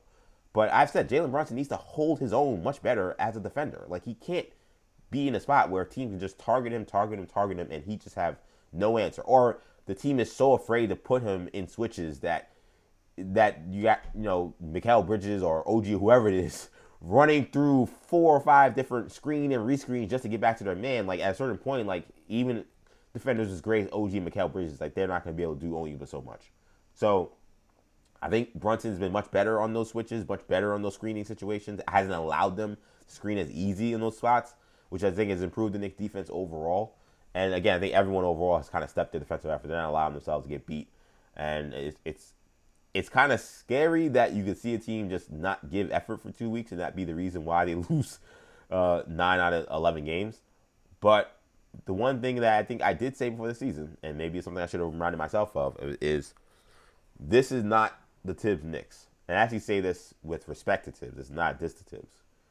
But the one thing I always talked about with people, when people say, oh, the NBA regular season sucks, like the guys don't give effort, and, it seems like they're half-assing it. And I was like, I think the reason why, as a basketball fan, I rarely could relate to that was because I watch all the games, or not all the games, as much games as I can during the NBA season. But I watch the Knicks almost every night. If you watch the Knicks every night, they don't play like a lot of these other teams you're talking about. So these teams say, oh, they all they do is just throw up threes and they miss and they lose. And then they don't play defense most of the season. They're just half-assing them. Like, that's not the Tibbs experience. The Knicks don't shoot a million threes. They always seem to play hard whether they win or lose. Like, you get a good game from the Knicks kind of regardless of the result because Tibbs he doesn't allow his teams not to coast. That's just not how he's wired. Mike Brown is a newer age coach, right? I mean, him and Tibbs coached around the same era, but in terms of like he's embraced kind of what the NBA has become this year and most years in recent years. So I said, like, you may have to like if things don't look great at certain moments as they try to work through this first year under the new coach, you may have to give them a little more grace because this is not going to be a Tibbs situation where every regular season game is do or die. That's how he coached. Games where they're up 25 late, Jalen Brunson is still playing because Tibbs is like, well, I remember what T-Mac did to the Spurs when they had a 12-point lead with 30 seconds left and they lost. So therefore, I'm going to play my starters to the very end of the game, even if we're up 20. Like I said, like that's not going to be Mike Brown. So I think with that probably comes a little bit of a exhale with the team naturally, where it's like, all right, we're playing good. Team seems to be working out. We just won the NBA Cup. We exhale. And you lose a couple of games, and maybe if it was Tibbs, he'd be riding their ass and be like, yo, what the F is going on? Maybe he's getting on the guys or whatever, and then they get back and they snap back a little quickly. Maybe Mike Brown, he's not panicking. It's the middle of the season. We just had a tough stretch after winning the Cup. I'm not going to go crazy. And then the snowball is a little bit worse than maybe would have under Tibbs. Now it seems like the team has been able to flip that switch and play that way. So you hope that was truly just January basketball for a team that is focused on June basketball, and they won their NBA Cup, so they were kind of disinterested. And maybe Cat is still pissed off about what happened with the offseason, and he kind of wanted to let the Knicks know about that. But it seems like I said, if there was any thought of how you felt about them optimistically before the season or after they won the NBA Cup, I think you can comfortably feel that way again. This is still a major stretch coming up here before the All-Star break, because you got, like I said, the Detroit Pistons next. They owe them a major receipt, and this is, I think, potentially, it's early, but potentially maybe the beginnings of a very competitive budding rivalry with them. Then you got the Celtics on Sunday. That's a massive game because the Celtics and the Knicks have basically been jockeying for that number 2 seed now. The Knicks kind of allowed the Celtics to play their way in there. So that's massive in terms of when, tiebreakers that may be available when it comes to just the standings. You're now at the position where we're past the halfway mark of the season. These games, now you got to look at and circle them. So that's what something Brian Fonseca said when I saw him last week when I was on NY Post Sports. He's 100% right, and I agree with him. Celtics, definitely one of the games you got to circle on Sunday. And then next week, Pacers, you hope that's a win that you can bank. The Pacers stink. But then last game of the All-Star break, Sixers. And you go back to Philadelphia. You beat them a couple weeks ago. Sixers and the Knicks have had this rivalry thing going on for years now. And the Sixers have also, shown that they're probably going to be a playoff team this year. And they're a team that, in theory, also could maybe get back into the mix when it comes to seeding. So that's a game they're going to have to win. So this is a huge stretch here for the Knicks. It's essentially going to be 4 games in like a span of 7 days, maybe less, 5 days. It's 5 or 6 days. It's going to be important the Knicks keep it rolling here, but it seems like they're in a good spot for where they are right now. Okay, let's move. Shift gears from the NBA. I want to quickly get some baseball news. Framber Valdez, he signs a 3-year, $115 million contract with the Detroit Tigers. So Valdez was kind of the last man standing when it came to the free agents. All the other guys went off the board. Your Kyle Tuckers, your Bo Bichettes, your Gallons, your Pete Alonsos, like all these guys, they were signed by somebody. And Valdez was set there, who was expected to be one of the guys. Ranger Suarez, another free agent. He's one of the guys I think people expected to be one of the highly coveted guys, but he wasn't. It seemed like nobody really was all that interested in him. He kind of wondered why.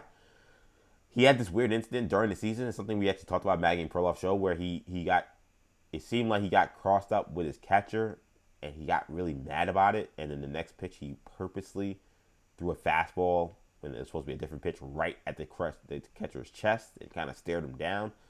And there have been questions apparently in the MLB circles about his makeup and about like whether or not he really was a team guy. And that was being painted as one of the reasons why there were concerns.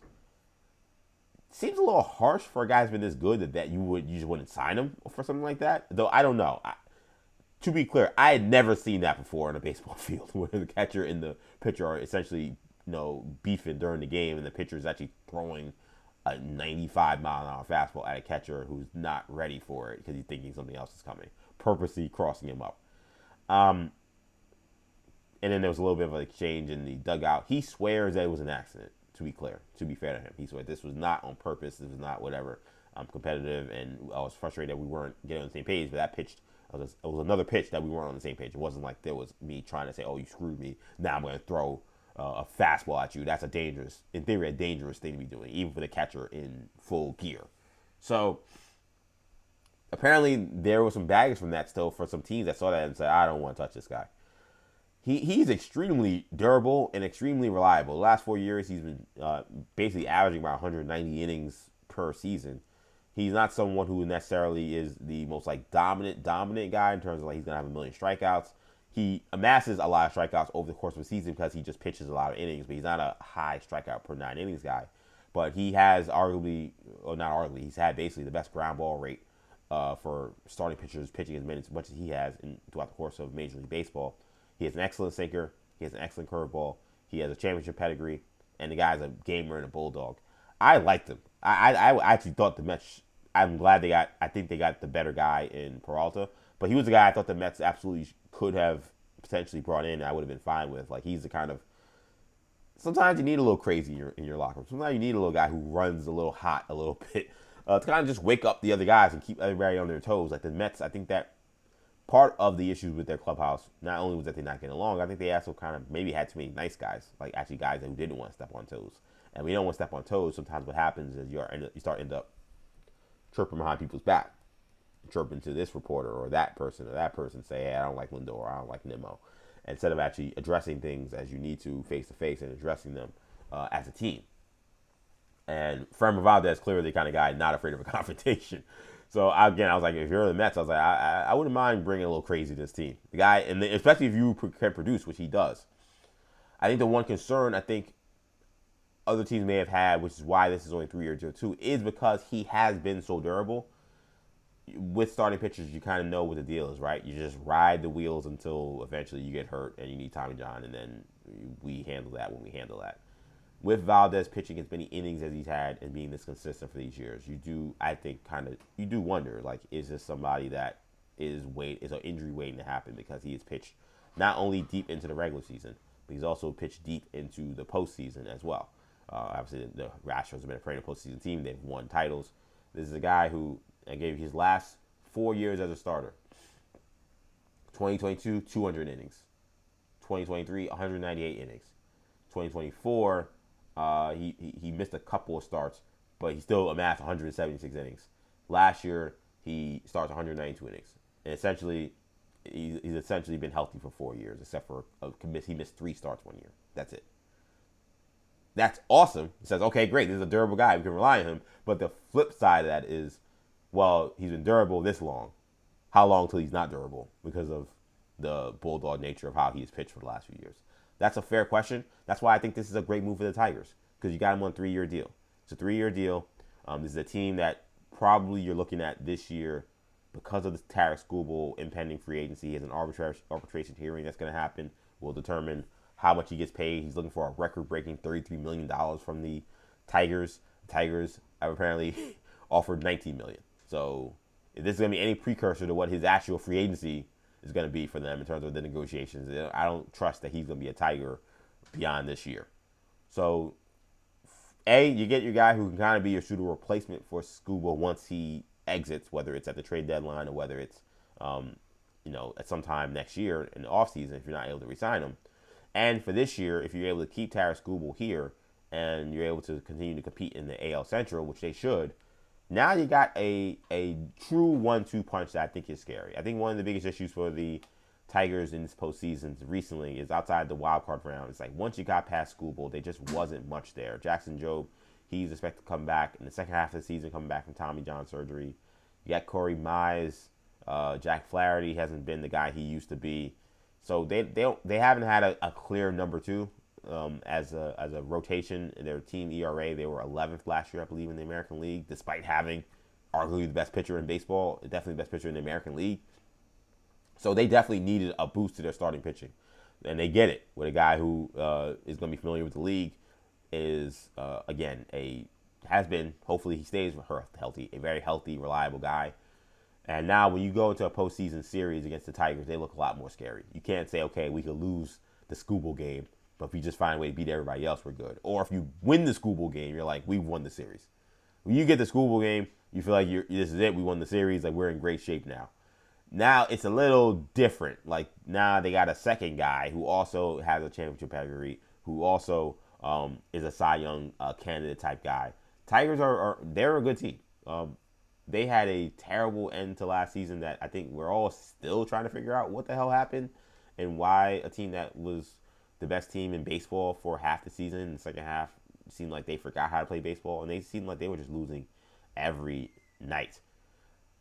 I kind of thought it was a mistake to say, hey, we're not going to make any major changes to this team. I would have probably wanted to change a little bit of the framework of the locker room.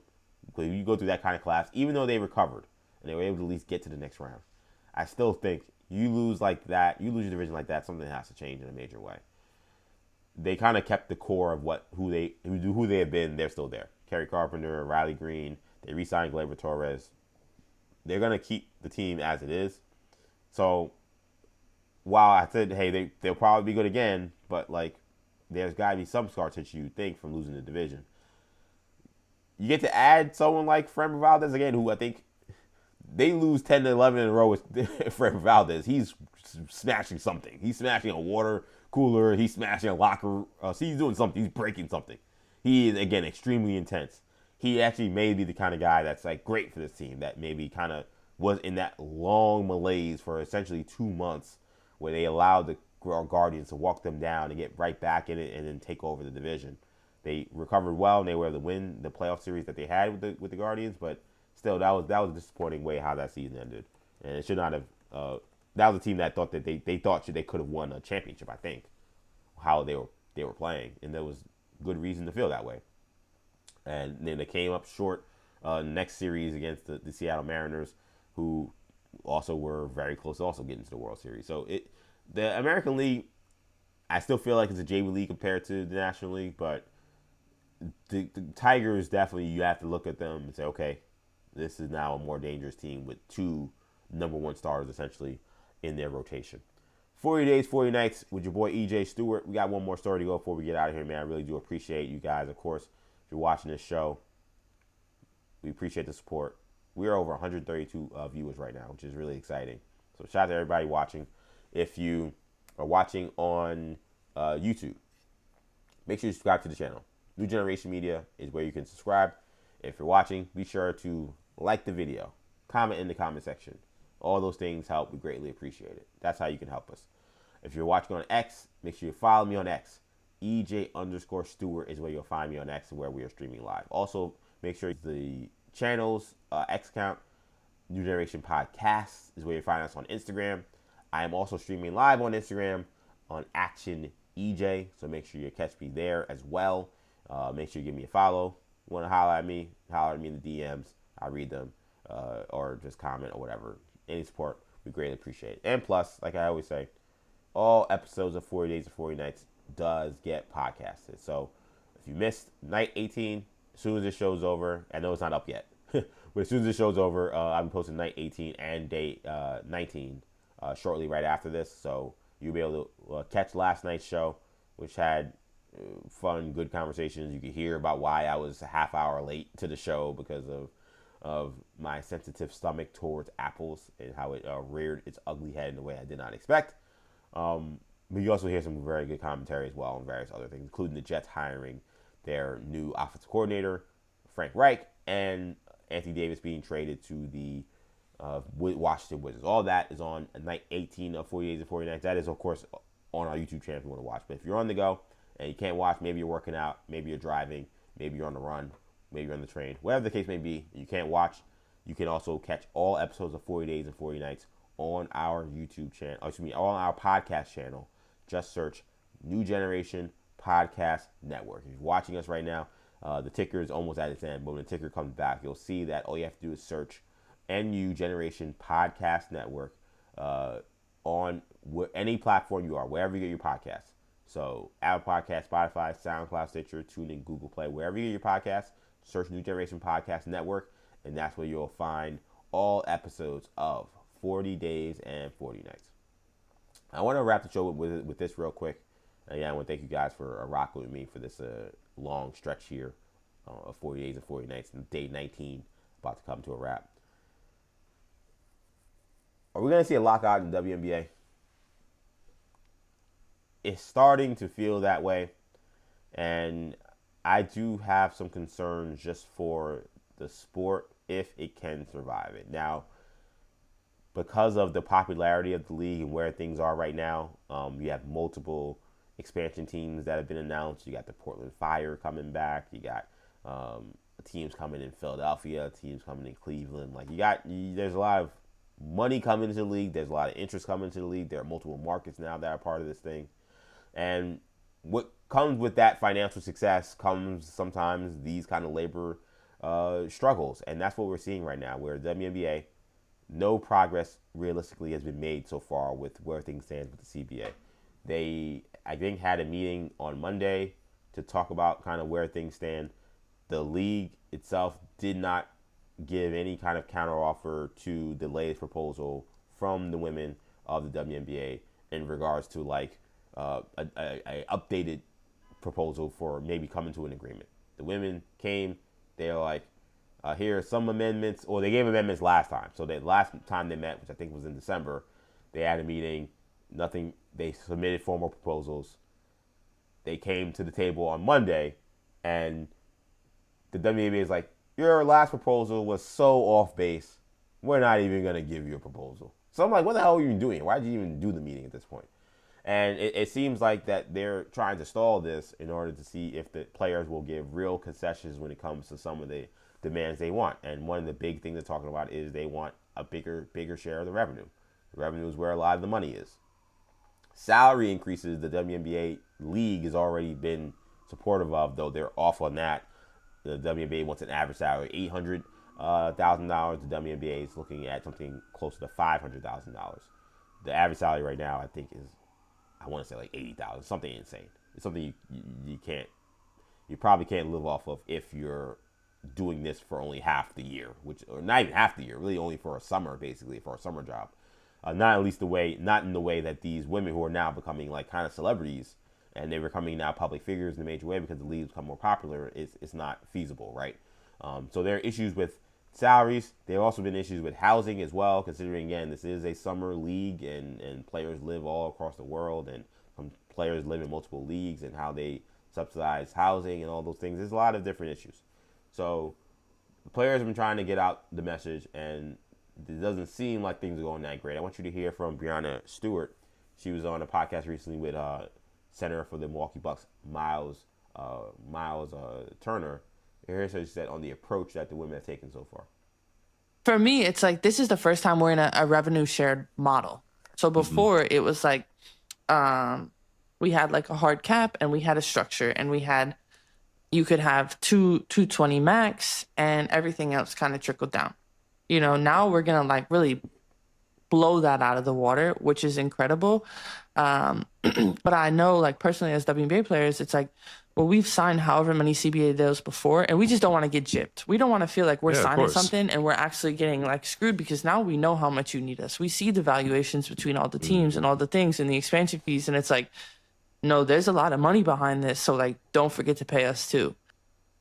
And that's a fair sentiment from Breanna Stewart, right? And she says the max was $220. That's the $220,000 per year maximum salary that a WNBA player can make. Which, again, you know that's ridiculous. Like, Caitlin Clark obviously is on a rookie deal, but when she gets to become Caitlin Clark making $220,000, I don't care if it's only 40 games. Like, that's insane. Asia Wilson making $220,000. That's not real money. Like, that's insane. Again, for the eyeballs that these women bring. Angel Reese, $220,000. That's ridiculous. So and that's what makes this thing so challenging, because the WNBA as a league can say, we're bringing you up to an average salary of $500,000 or whatever, and like that, or that changes the dynamic of this entire conversation, you would think.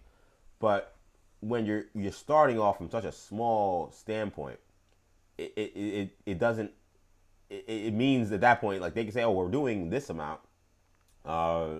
Like, this is good, right? Like, we're giving you $500. The average proposed salary for this next pro is $530,000 a year. That's incredible, given right now I think it's like, again, like 80 or 100 or something crazy. But these women have made so much huge strides in terms of, again, the revenue the league is now making because of the TV money they made. They just signed a huge TV deal. The gate sales for these games, their ticket sales have been awesome, and through the roof. Viewership has reached numbers that it hasn't reached ever in the WNBA. So they're looking at it and say, okay, yes, I know you're giving us a huge raise, but given what we are still worth, that might not be enough. So that's the kind of conundrum that they're in. But you also have the flip side of, well, we're a league that also has a lot of momentum, and we know how it is. Like, there's plenty of narratives and plenty of people that love to tear down women's sports. And when you have the situation where the iron is hot, are you going to be willing to sacrifice people looking at it and say, oh, see, look, they're not that serious. They had a chance to strike, and now they want to sit out for more money. And the narratives that come with that, and how much could that damage the league and damage the future by you holding out for every dollar and cent if you're the player. Or if you're the WNBA as well as the league. That's a reality as well. So here's Breanna Stewart when she was talking about WNBA players in terms of their willingness to sit out, and are they prepared to do so if that is the case. For me personally, like, the closer it gets to WNBA season, we're prepared to do it, to not play, but we don't want to. We want to play because we know how important it is to be on the court for a number of reasons, for the people, for the fans, for the city. but it'll be something that's really tough if push comes to shove. So there she is saying that, listen, like, it's something we want to do, but are we prepared to do it? Yes, that is on the table for us. Here is also her saying that the problem with sitting out is because the salaries are so low, which is why this negotiation is so tricky, is because these women are seeking money that hasn't been there yet. They don't have. It's like, so when you're an NFL player or you're an NBA player and you're in a lockout, and the differences in terms of like the money that you made compared to the money that you're about to get in your new deal, I don't want to say small money, because again, of course, I would take the small money that they're arguing over right tomorrow. But for those guys, it's like, all right, we'll boost the mid-level exception from $5 million to $10 million. That means you still have $5 million in the bank. So like, if that's what you're arguing over, say, well, no, we think it should be 12. It's like, all right, like, you can say, okay, well, I'm willing to hold out because I'm a millionaire. I'm already a millionaire. I already have a certain thing, so I can hold out to get that money back, even if I lose a little bit if we have a lockout, right? That's the calculus that you have. This negotiation is different because outside of a few women that are making the max, the $220,000, there isn't an abundance of people that are millionaires or super rich that can say, hey, I could just not play for 3 weeks or miss an entire season and just be good. Like, oh, I missed the season, but that's okay. Like, no, this is their part of their livelihood. This is not like, oh, this is just like comfort money. This is real money. This is their real lives. And Breanna Stewart understands that that's going to make this challenging if they do indeed have to sit out games. The W and the NBA, like, contracts are vastly different. Very skewed, yeah. So it's like, yeah, the top 10, maybe 15 players can survive without a W contract. Right. But the rest, it's like, no, you don't want to go that much without getting paid. I feel like the PA is doing a great job of making sure that we have like the amenities and the resources. And if we don't get what we want, we will sit out. But we don't want to do that. I mean, and that's, to be honest, like, if I was Breanna Stewart, like, I appreciate the honesty, and I think that honesty gives a lot of fans a lot of goodwill and being realistic about just kind of what they're dealing with. But from a negotiation standpoint, negotiation tactic, and let me be clear about this, because sometimes, and I don't think I sound like this, but I want to be clear, I'm not giving advice. Like I'm not anything compared to these women that have done a phenomenal job with growing the game the way they have. They've brought me back in as a WNBA fan. I was a huge WNBA fan as a kid. I used to watch the Liberty regularly when they had Teresa Witherspoon and Becky Hammon and Vicki Johnson and Kim Hampton. Like, that was my team. And you ask my parents, ask my friends, my brothers, like, they know I used to watch the Liberty like that when I was like 9, 10 years old. When I was just watching any sports that was on during the summer if it wasn't baseball. So the fact that, so I'm very indebted to what Breanna Stewart was able to do, bring a championship back to the city.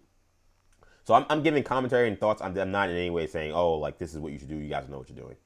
But just in my opinion, I just wonder from a negotiations tactic, like, they know that. I don't know if you want to be, I don't know if I would be putting out there, only 10 players can survive without a WNBA check while you're in a death knell, tooth and nail, fight to the death kind of negotiation. Like, I think they may, like, the WNBA may know that, like, they may feel that way, but you admitting that already kind of weakens your negotiation positioning, in my opinion, just because now they say, okay, only 10 of you guys can survive without a WNBA check, and y'all asking us for, $1.5 million max salaries and $800,000. You want our revenue, and you're willing to quote unquote sit out for that when only 10 of y'all can survive without our check. All right, let's see how much y'all want it. This is business, man. Shout out to Malachi Tony. Shout out to Rick Ross. Gabos. Game ain't based on sympathy. And best believe that Adam Silver and Kathy Engelbert, who they've skewered, by the way. So she definitely got no love for them. They not doing this out of the kindness of their heart. They want to make sure all of their partners and all the owners don't get completely destroyed in this upcoming negotiation. They already know they have to give up a ton more than they already have. And they understand, and we'll hear from Sophie Cunningham in a bit, it seems like some of them and a good portion of them do understand that whatever happens with this deal, because we go to, the WNBA lost money. Well, yeah, that's going to happen with most sports at this point in time. And given where the league is going, that's going to happen with this next CBA. They're going to lose money because it's just, that's kind of just the players and their marketability. They could go start another league if they wanted to. That's how popular the league has gotten and the players have gotten. But the hope is that with investment and with support, you'll make that money back in the back end. And there's evidence to suggest that they should be able to. But they don't want to give up the revenue. They don't want, they're going to fight like hell to keep it. So when I hear Brianna say, well, there's players that can't survive with a WNBA check, I'm like, oh man, like the WNBA knows that. That's why they can go into a Monday session where you sit down and say, okay, what do we do? What's the progress that we made on this negotiation for a new CBA? And the WNBA says there's been no progress. We hated your last proposal. We've come back with nothing. Please come back with something that is more serious. And you're like, what? We thought that was a good proposal. Yeah. Game ain't based on sympathy, man. They're going to play hardball to make sure that they can keep much money, as many dollars, as many cents as they possibly could on this deal. And let me be clear, I don't think these women or Brianna or they're being like naive in thinking that. But these are just things that, one of the great things about the W and one of the great things I loved about following their story, I kind of got back and watching WNBA around the bubble because it was like we couldn't go outside. And of course they had just drafted Sabrina Ionescu. I almost said it wrong. Nothing pisses me off more than seeing how many like trained professional people in the media keep calling her Sabrina Ionescu when it's Ionescu. And if you ever watch a game, it's always Ionescu because the announcers always do a good job. And like Sabrina Ionescu, it's like Ionescu. And it annoys me so much, I almost did it. But anyway, they had just drafted Sabrina Ionescu, and I was like, you know what? It's I can't go outside, I can't do nothing. Summer's dead. I'm loving the fact that NBA is coming back, and now you got the WNBA also having their own bubble. Liberty got a new exciting player. This is the opportunity. This is the time to get back in and really embrace the New York Liberty again. I was annoyed that Dolan sold the team, so they weren't part of the Knicks anymore. Now they're under the Nets umbrella, which that sucks, by the way. But nonetheless, I was like, I want to get back invested in this. I want to watch WNBA again, and I have. I've been consistently watching, on a pretty consistent basis for the last 5 years, and I have loved where the game has gone, and I've loved how much they've been honest, right? And they've been upfront with social justice issues and other different things. And there is no, for this league and these women, they don't look at this as, we're going to do this for this dollar, and we may hurt this sponsor by voicing our views on this. Like, they come out, and if they feel something, they say what they feel. That's going to turn off some people. That's going to make some people upset. But they're doing it out of what they feel like is a hope to really look out for folks who are marginalized in this country. And I will always stand 10 tones down saying I support them in that view and how they've pushed it. And so much of what I've loved about the W has been just how, just like with the NBA and other sports, it's like everything's kind of behind closed doors and sources say this and sources. That ain't the WNBA. The women of the WNBA, they just come out and say, yeah, I don't like that person. Yeah, there was a fight yesterday. Yeah, they just say stuff. Or yeah, we're doing this because we don't like how this is going down. Like I love that. Like it's almost like because it is a new league, I guess in theory, in terms of like compared to the NBA or the NFL.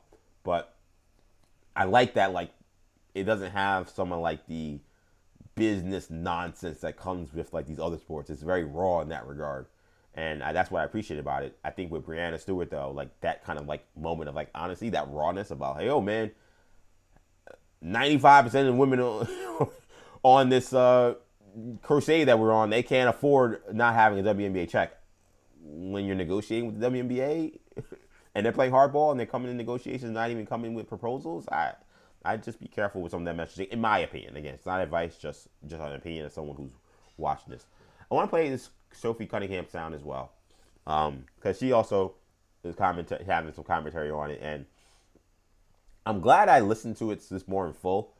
Because, again, the thing that sucks about any coverage of WNBA, not any, but some coverage, is that, like, there are so many agendas against the WNBA for very different reasons. Agenda against women, agenda against women's sports, agenda against LGBTQ people, not even just agendas, just people.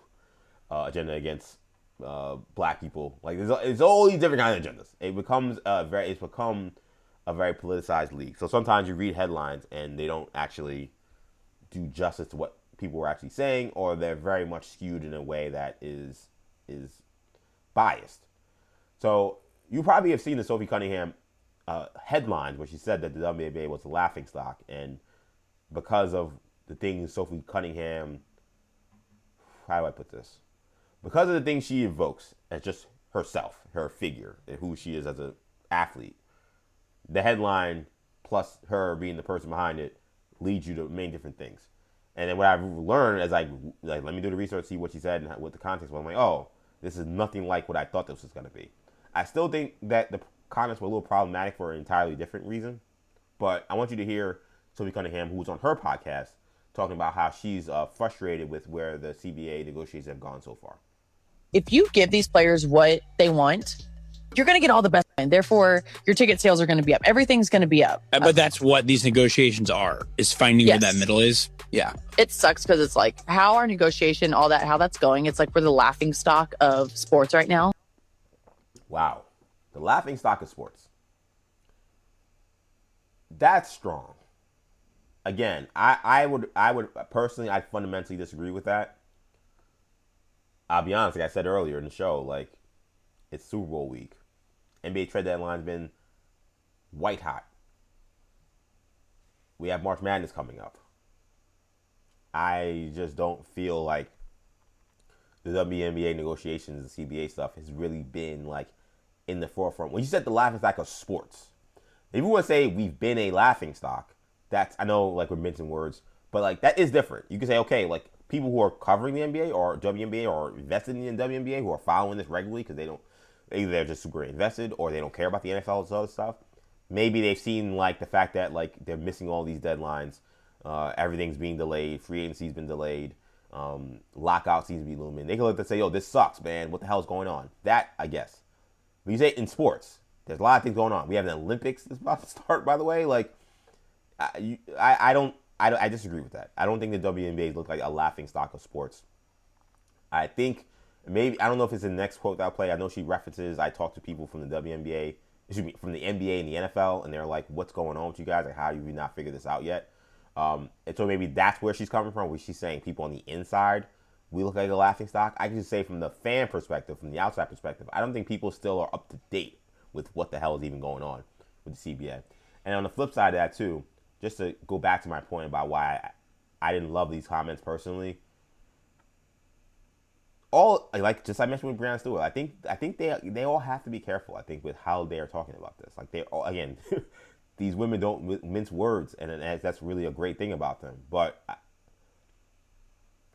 the headline becomes Sophie Cunningham says WNBA is laughing stock, and Sophie Cunningham knows what she invokes when she, like who she is as a figure. Like she knows that.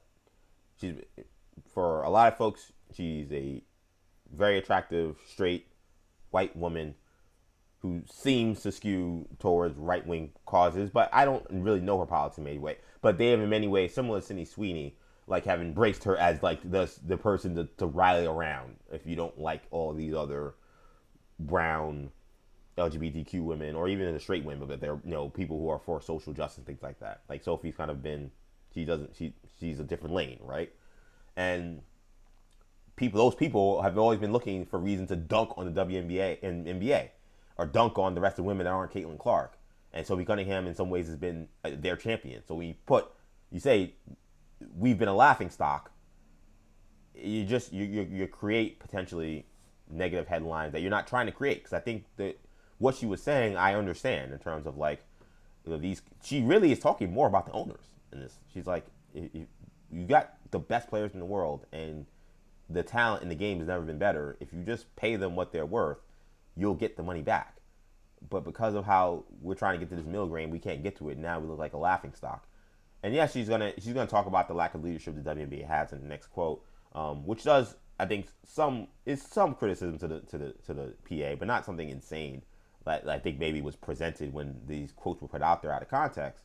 But I just think again, not advice, just my opinion. Like I think you gotta be careful with just like how you're presenting even your frustrations with the owners, because we are at a stage in our life when it comes to media consumption where misinformation has never been greater. Where misinformation and out of context journalism has never been more prominent. I have made the case. I think this is a new era of like yellow journalism. And if you go back to your social studies in high school days, or like if you did journalism class, like intro to journalism, maybe not even in grad school, maybe like in like regular bachelor's or even junior high school or junior college, like the yellow journalism era where people were able to just kind of print anything and it was just lies, but they did it for agendas, and then they had to put laws in to be like, hey man, you can't just, I know it's a free speech, but you can't just lie about stuff. Era of yellow journalism, not just here but across the world. Where this is the new era of yellow journalism. Like, yeah, people could just write whatever they want, and it could be untrue and or totally out of context, and people run with it as true. I'm gonna tell the story only because I was afraid to tell it, but I'm gonna tell it anyway. And I love my barber. If you guys have heard the story about my barber, he's the man, Rod. He's a super awesome dude. He famously, if you remember Maggie and Perloff show, I told the story about how, and it was like a running bit on the show, how I always reminded them that when I told him I was working on Maggie and Perloff show, he was like, wait, that name Perloff sounds familiar. And then I showed him the show, and he said, oh, that guy's an actor. And I was like, what? He's like, wasn't he in a movie recently? And I realized he remembered Perloff from his cameo in Hustle, the Adam Sandler movie, the basketball movie with Juancho Hernandez. Like, I was like, oh my god, he thinks that Andrew Perloff is an actor, and this is like his second job that he does sports. I think one of the funnier stories from the Maggie and Perloff show that my barber recognized Perloff as an actor, not as McLovin from Dan Patrick Show, or not as longtime sports reporter and author, like none of those things. Oh, that guy's the actor. I'm like, he's not an actor, for sure, for sure. Anyway, I bring up him because I love Rob. He's my guy. But I remember having a conversation with Rob recently, my last haircut actually, and we were going back and forth. And he loves to tell me about things he's seen and stuff. And he was saying, "Oh, like, you hear stuff about Vanessa Bryant?" And I was like, "What happened to Vanessa Bryant?" And it was like, "Oh, she kicked out her mom and she took all Kobe's money." It was all this stuff, and I was like, "Huh?" He's like, "Yeah, that's terrible, right?" I was like, "Well, I'll be honest. I haven't heard that, and I haven't read that." So I prefer to read it before I really comment on it. And I know, like, again, the reality is, like, the way people have agendas against covering women in all different aspects, there's been, like, this weird, and I know this just because I've seen it kind of adjacently. It's actually been a part of hip-hop culture a little bit as well. This, like, way to, like, somehow, like, diminish Vanessa Bryant past Kobe Bryant's death. I don't know what this agenda is about or why it's been out there. This is a widow. She lost her husband and her daughter. Like, I feel like you should just leave her alone, really. But there have been people, it seems like, on the internet that have been invested in actually trying to, like, damage her name and put, like, dirt on her name for some reason. I'm like, well, can we just move on and let her live her life? She suffered through something terrible. And now if she does something legitimately criminal, okay, let's talk about it. But it seemed like some of the stuff they were complaining about, like, oh, the Mama Academy's not the same. I'm like, all right, like, I don't know. Maybe the Mama Academy wasn't feasible to continue. Like, who knows why things aren't going the way maybe you thought it would go post Kobe Bryant's death. Whatever. But he was telling stuff, oh, like Vanessa Bryant, and then she got pregnant and she dated somebody. And I'm like, where are you seeing this? He's like, oh yeah, it was all on YouTube. And then, like, I went back home. I was like, I don't even want to look this stuff up, but let me just see where this is coming from, because he ain't making it by nowhere. And there's like a YouTube breakdown of all this stuff Rod's telling me about with no actual quotes, no actual reporting, literally just made up. I'm like, where did that happen? I'm Googling stuff that's made up. Details about, oh, this lawsuit with her mom, like, is also like there's some details that are true, but there's some things that are missing in the context. And I'm like, all this was created to make, like, Vanessa Bryant look like some monster that I have no idea if she is or she isn't, but what they were saying wasn't true. And I'm like, this is getting out there to people, and people are taking it as fact. And like, I watched it, and I was like, I wasn't judging my barber for, like, believing it, because people aren't, like, they live their lives, they're smart people, but they're not the most media savvy, everybody that consumes media. Especially now because it's so like prevalent. A lot of people don't know the difference between, like, what ABC News is and what, like, the guy on YouTube that's doing a breakdown video. Like, they don't know the difference. It's just media to them. So I bring all that back just to say, like, with Sophie Cunningham and anybody from the W, I just think, like, you just have to be more careful. There are people with agendas that will twist your words. Definitely. For all sports, really. But definitely this very highly politicized sport that has other issues linked to it, that you just have to be careful. The headline, Sophie Cunningham says the WNBA is a laughingstock, I don't think does the players any justice or any service, despite the fact that she really wasn't criticizing her members. Anyway, I want to continue forward with Sophie Cunningham. She said this about the WNBA in terms of their lack of leadership. Time you're in a position of leadership, yes, but just like in a position to influence and empower other people. For some reason, our league doesn't do that. Everyone wants to be the star. Our commissioner right now, even though we're not agreeing on negotiations or barely even talking at all, like, she could still go on other social media platforms and like be like, hey, I believe in our product. I love our product, because that gives off a different feel than just not saying anything and acting like we don't exist. I mean, I agree. I that part I agree with, and I think it's a touchy subject because, again, we talk about, you know, the situation with the league's embrace or not embrace of Caitlin Clark, however you view it. But I think what she mentions, like, everyone kind of just wants to be the star of this thing. Everyone wants to kind of get their shine in this negotiation, and I think that's definitely possible because I think we've seen so many moments where, like I said a bunch of times on this show, like, no, not a bunch of times, but it's a few times I mentioned WNBA and mentioned Caitlin Clark. I mentioned her earlier this week because of the insane comparison between Caitlin Clark and Peyton Pritchard that was made by Reggie Miller. But I've said that if you give credit to Caitlin Clark or give credit to certain aspects of the league in recent years, like the former players or even some of the current players, take this as some wild disrespect that they're being forgotten about or being completely disrespected. And I think that there is a little bit of a everyone wants main character syndrome happening when there is a main character that has been established that is new. I think that's a reality, and I think this negotiation now, as we get into the situation with the lockout, or that could be looming, I think when it comes to the players and what they're fighting for, and definitely I think when it comes to Kathy, who's probably trying to hold on to her job for dear life because she got absolutely skewered, and there's a possibility that there is a kind of too many cooks in the kitchen deal happening where everyone's trying to say, no, I have the right idea. No, I know what it takes. No, I know what is the future of the WNBA, where there's not enough collaboration. And the last part she said there, I totally agree with in terms of Kathy Engelbert. I think that the WNBA I mentioned, and this is where it gets tricky, because I did mention, hey, like, I don't think it's a laughingstock. I don't think people know exactly how bad things are yet. On the flip side, Kathy Engelbert is not in the WNBA. I saw the jerseys for the Portland Fire recently.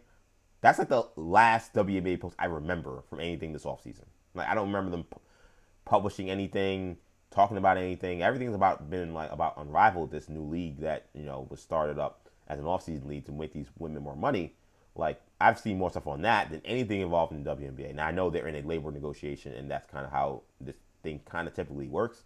But then I've seen the NFL, like, do smart things like putting out an NFL schedule while there's a lockout, putting out this stuff while there's a lockout, and kind of almost reminding the fans, hey, we're all, like, this is all ready and good to go unless the players decide not to and actually put pressure on the players a little bit. They're actually trying to do the strategy of see no evil, speak no evil. Maybe nobody will notice. At a certain point, somebody will. So, again, you start to become out of sight, out of mind. I think the nature of the WNBA allows for that to maybe work to a certain degree. But once you get to a certain point, I think you do wonder, like, yeah, you should probably be promoting the league a lot more. Even simply just posting, like, highlights from last year and posting big moments from last year. Like, they're not... She's right. It's been radio silence on anything going on with the W and just celebrating the league as they enter what's going to be the 25th, well, not the 25th. This is the 30th anniversary, I believe, of some of the original teams. Again, the Liberty look like they're going to have some throwback uniforms this year, which I'm really excited about. But, like, a 30th anniversary, this is a big season. I don't even see them doing much of that. So that part of it I agree with. But I think at the end of the day, the question becomes, like, can the WNBA survive a lockout or extended period of missed games. And remember, they're in a tricky spot because a lot of these teams play in some NBA arenas. So, and they have a smaller window to actually play games. So it's not like the NBA where you can miss 2 months of a season starting Christmas and, okay, your season's shortened a little bit, but you're fine. No one else is really occupying your arenas, maybe with the exception of hockey. But those dates you have are already set, so it doesn't really matter. It's not like football where no one is using your stadiums during the course of a football season. You have to work with the WNBA playoffs at times, the NBA playoffs at times when you get to the early part of the summer.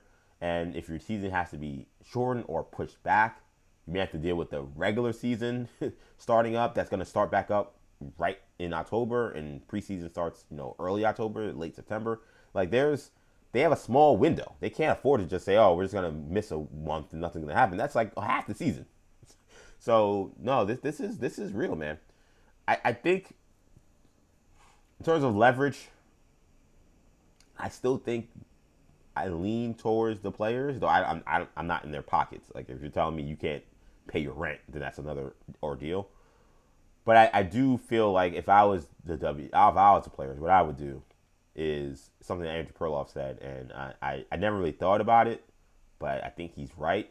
Like women's sports is in a major way, and people want a piece of Caitlin Clark, want a piece of Angel Reese, want a piece of Asia Wilson, Cameron Brink, the stars both on and off the court that these women have become. I would maybe go to some other investors and say, yo, they kind of dragging their feet. What would you provide to us? And if I was an investor, I would say, yo, we could do this thing. Like, we definitely have the infrastructure to make a women's league and not have it be connected to the NBA. And they got to put the WNBA against someone else. I think putting them against themselves, maybe the pressure that Brianna was talking about, that may be difficult for them. But I think they have a unique opportunity that because they're being paid so little, that anybody can step in and say, well, I can pay you guys more than what the WNBA is offering you. And they can say, all right, well, now we got someone else that's willing to pay us, and we're all going to be free agents coming up soon. What are you going to do about it? That, I think, would be my tactic moving forward if I was the WNBA. At the end of the day, I think that they'll come to a deal, but I think there's going to be a lockout. I think there would be at very least a shortened season. I don't know about no season. But I think that, again, this is going to end up being a record-shattering kind of CPA that gets signed whenever it gets signed. So that's what I would expect for this moving forward. But right now, crickets when it comes to the WNBA negotiations, and it seems like we're not all that close to seeing something happen anytime soon. That's going to do it for this edition of 40 Days and 40 Nights. This one was a dandy, and I'm excited about later tonight. So we have later tonight, obviously, night 19, a typical night show that I'll start at 6 o'clock. Again, keep the apples away from me so I don't get sick before the show. But that'll be great because once we start at 6 or shortly after 6 at 7 p.m. as part of night 19, Bart Winkler and Carlos Ortiz will be joining me from the formerly Infinity Sports Network, formerly of the Bart Winkler Show. They'll be together. Again, I thought this would be their first reunion. I believe it's their second reunion, but nonetheless, second time together, second time doing an appearance on someone else's show. So I'm super thrilled about that. Bart has launched his new podcast and YouTube channel, or it's not, I think he already had the YouTube channel, but it's like been relaunched, and he's been working on that, and I've watched some of the videos from that, and that's been great. And Carlos has been doing phenomenal work with Westwood One Sports on the weekends, working with Linnell, working with a bunch of other folks. So I want to give him, Linnell Winningham, by the way, shout out to him. I want to give, again, those guys a shout out for the work they've been doing already. But a lot of you guys also, I'm sure, missed their work on Infinity Sports Network. So I'm really excited to reunite you guys and have those guys back into the fold. So they'll be joining me. That's going to be a ton of fun. I can't wait. That's going to be at 7 p.m. So show will start at 6. They'll join me at 7. They'll probably close out the rest of the show. That's going to be a trip. So we'll be able to have that a little later today. But that's it for 40 Days and 40 Nights, Day 19. Again, like I said before, make sure you subscribe to the channel, New Generation Media. Make sure you follow me on X, EJ_Stewart. And make sure you follow me on Instagram, Action EJ. I'll see you guys a little bit later. Podcast goes up on the podcast channel, New Generation Podcast Network. Fun show. See you guys later.